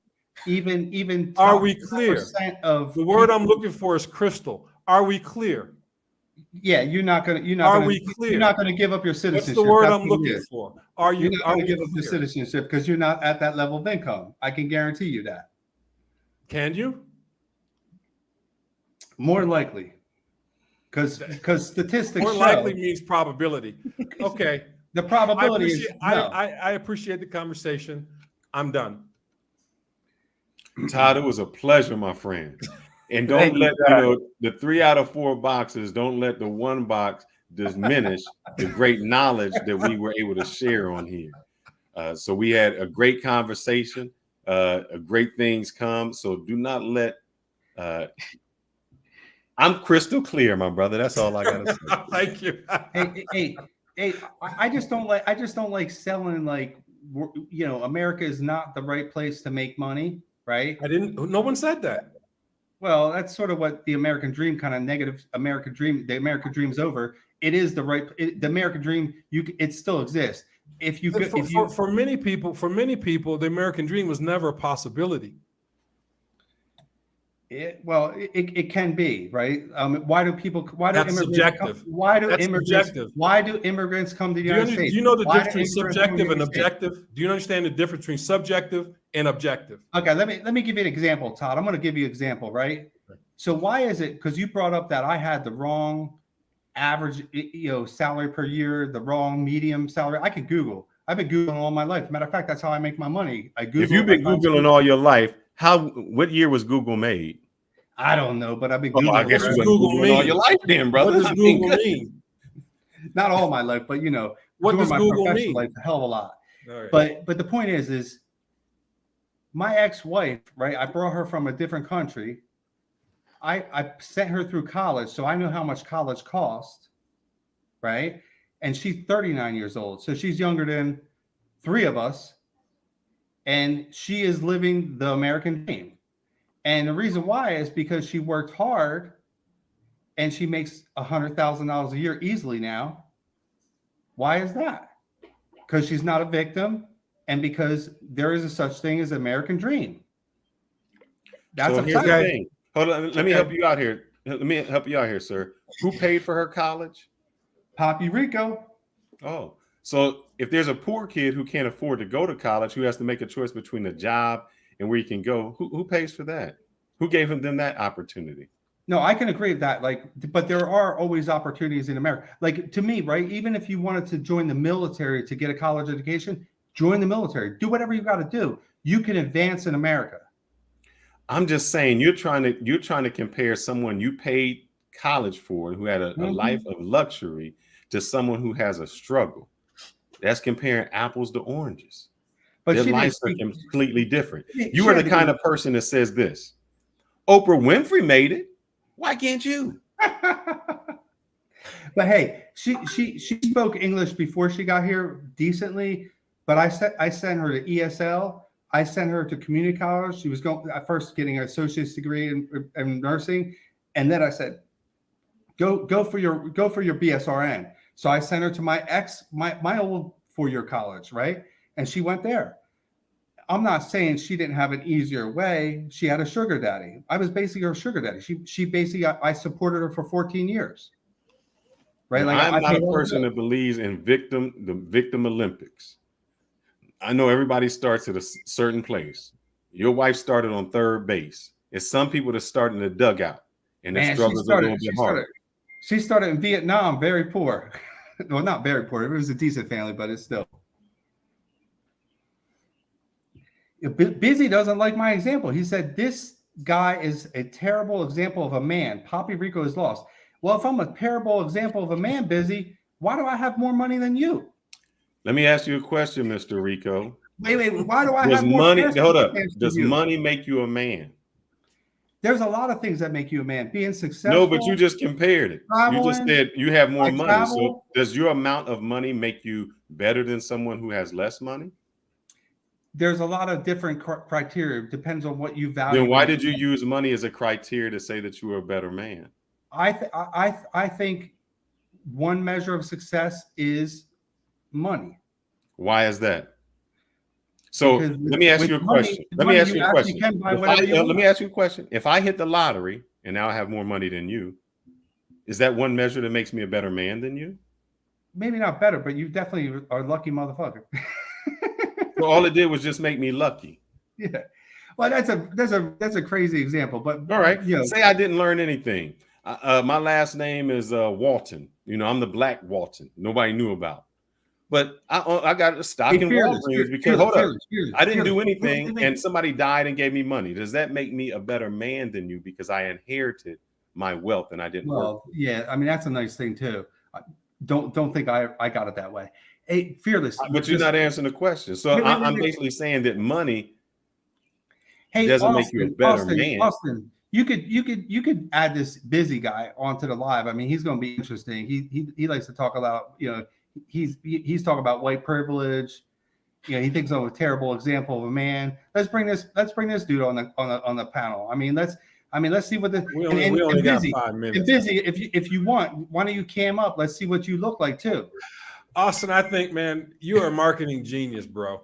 I just want to commend you, man. Just, I mean, what you just did was a Don King move, brother. That was amazing. That's awesome what you just did, man. What did I do? You know what you did, man. You brought up an antagonist up who said he disagreed, but he said he disagreed, but it's okay for disagreement. But then if we say, you know what, you win, he wants to continue and try to make other points. We accept the fact. We accept the fact, Mr. Rico, that you have a differing view, and that's okay.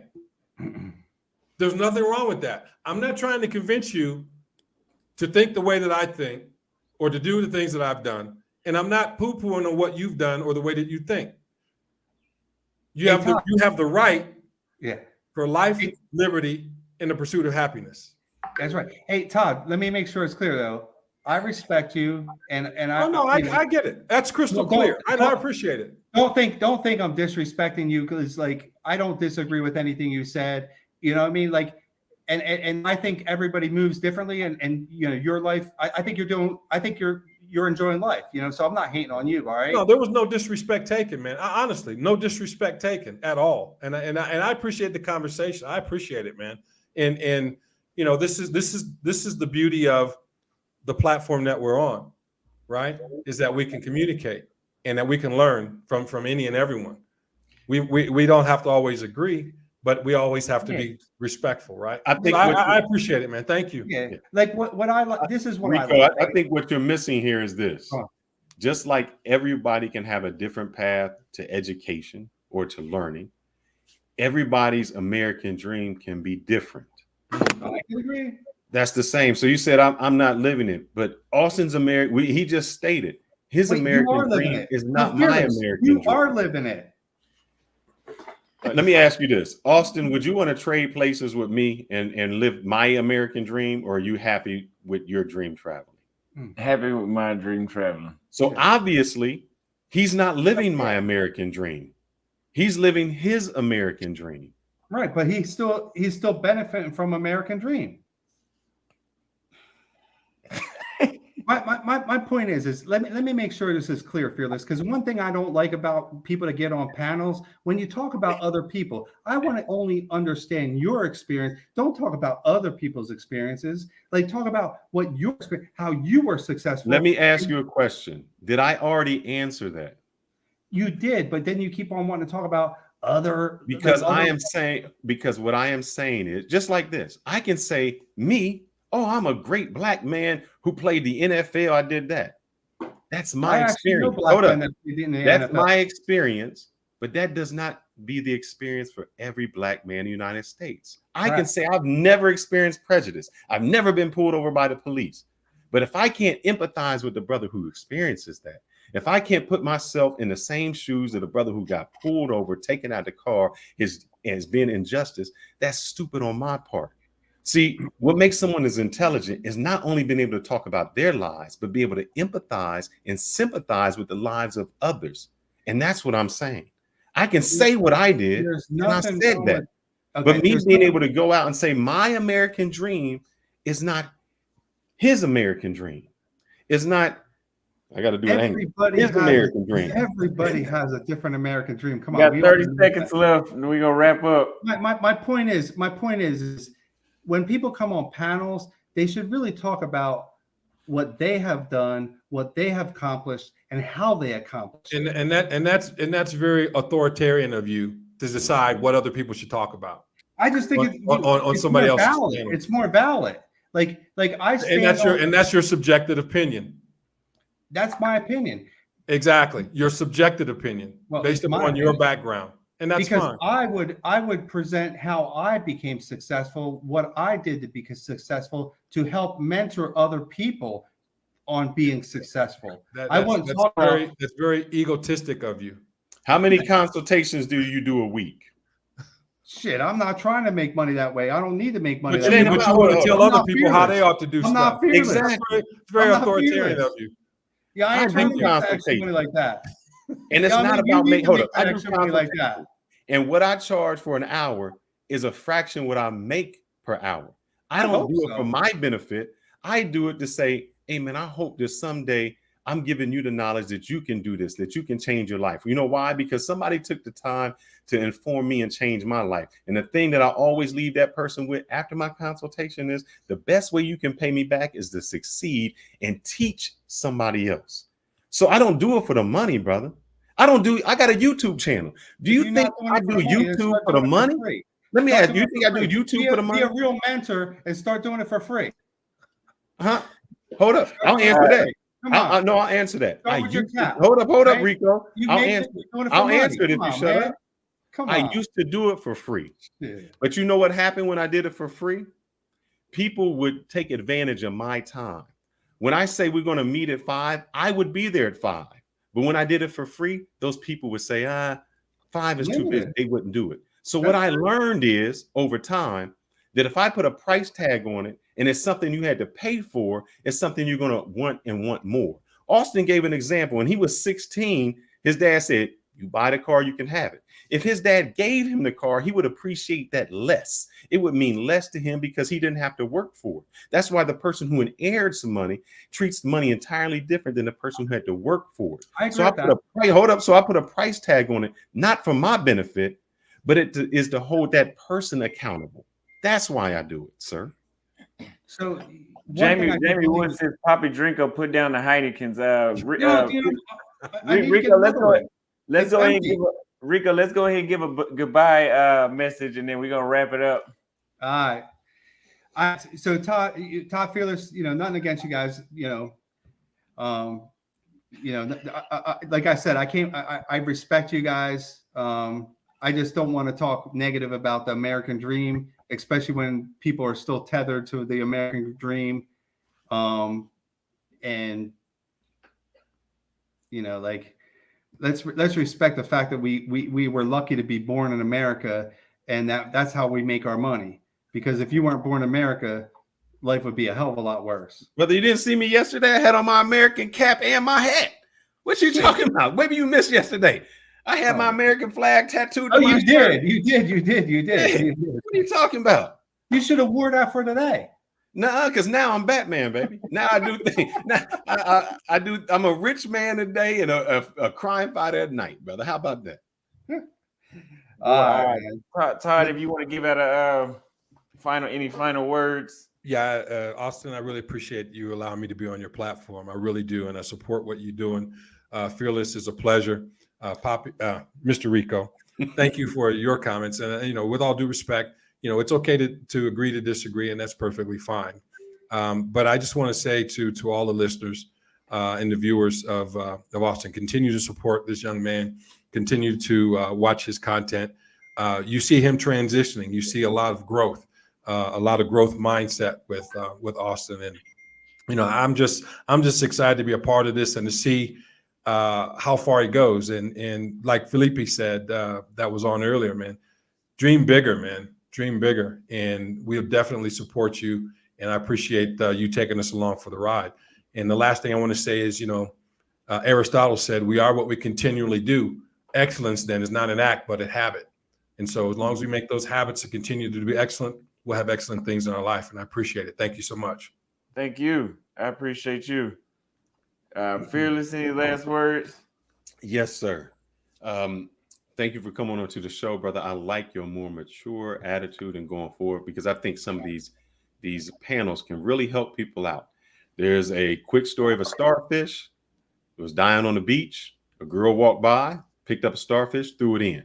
A guy looked at her and said, "Why are you doing that? There's 1,000 starfish. It doesn't make a difference." She picked up another starfish, threw it in the water, and said it made a difference to that one. So that's what I hope your show does. Maybe the 1,000 people that watch, it doesn't make a difference, but the only 2 of them. Those are the 2 that I talk to and I want to do. Also, to go with the American dream, make your dream, brother. Your dream at night is not my dream. So whatever your American dream is and whatever you do to dream in life, get to it. If I can help facilitate that, if anybody else, we're happy to do so. But live your dream, man. Because when you die and you're living your last life, it doesn't matter how I felt or what I dreamed about. It matters if you were satisfied. So Austin, brother, Felipe said it best. Think big, big, brother, and live your dream. Oof. Thank you. I appreciate It's hot in it. Raleigh. It's hot in Raleigh. I'd rather be in Bogota with Todd drinking a beer.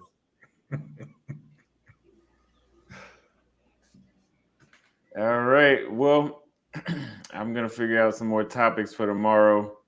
I'm gonna figure out some more topics that can be drawn on for longer, like yesterday, because we did 4 hours yesterday. I think 2 hours today, and I was like, "All right, I'm done." I mean, there's only so much you can hate on the American dream. I mean, that's the problem. I mean, that's the problem. Yeah, It's gotta not, love it. it's not real, man. Well, that's it for today. So, Yes, sir. maybe I'll see you guys tomorrow. Thank you, everybody, for coming through. Make sure you go to theaustinholloman.com and get your dating in Sao Paulo playbook, because this has been the worst city I've been to date. And I've figured it out. I've been having some success, but I made a guide for people. 3 people bought the guide today. And yeah, you're gonna need it before you come out here, because you're gonna waste a lot of time.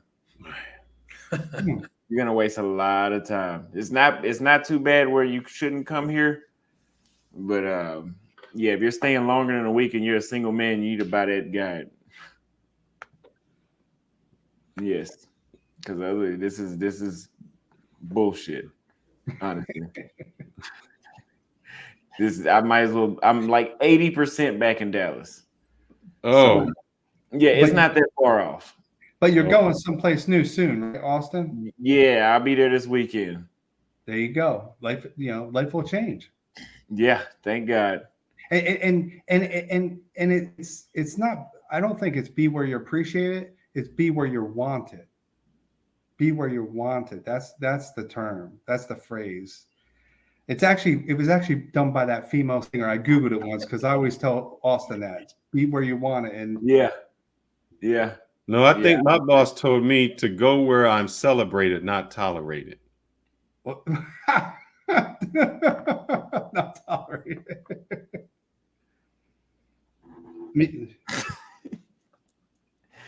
Okay. So that's it for today. So I guess we can head out. I appreciate you guys. All right, man.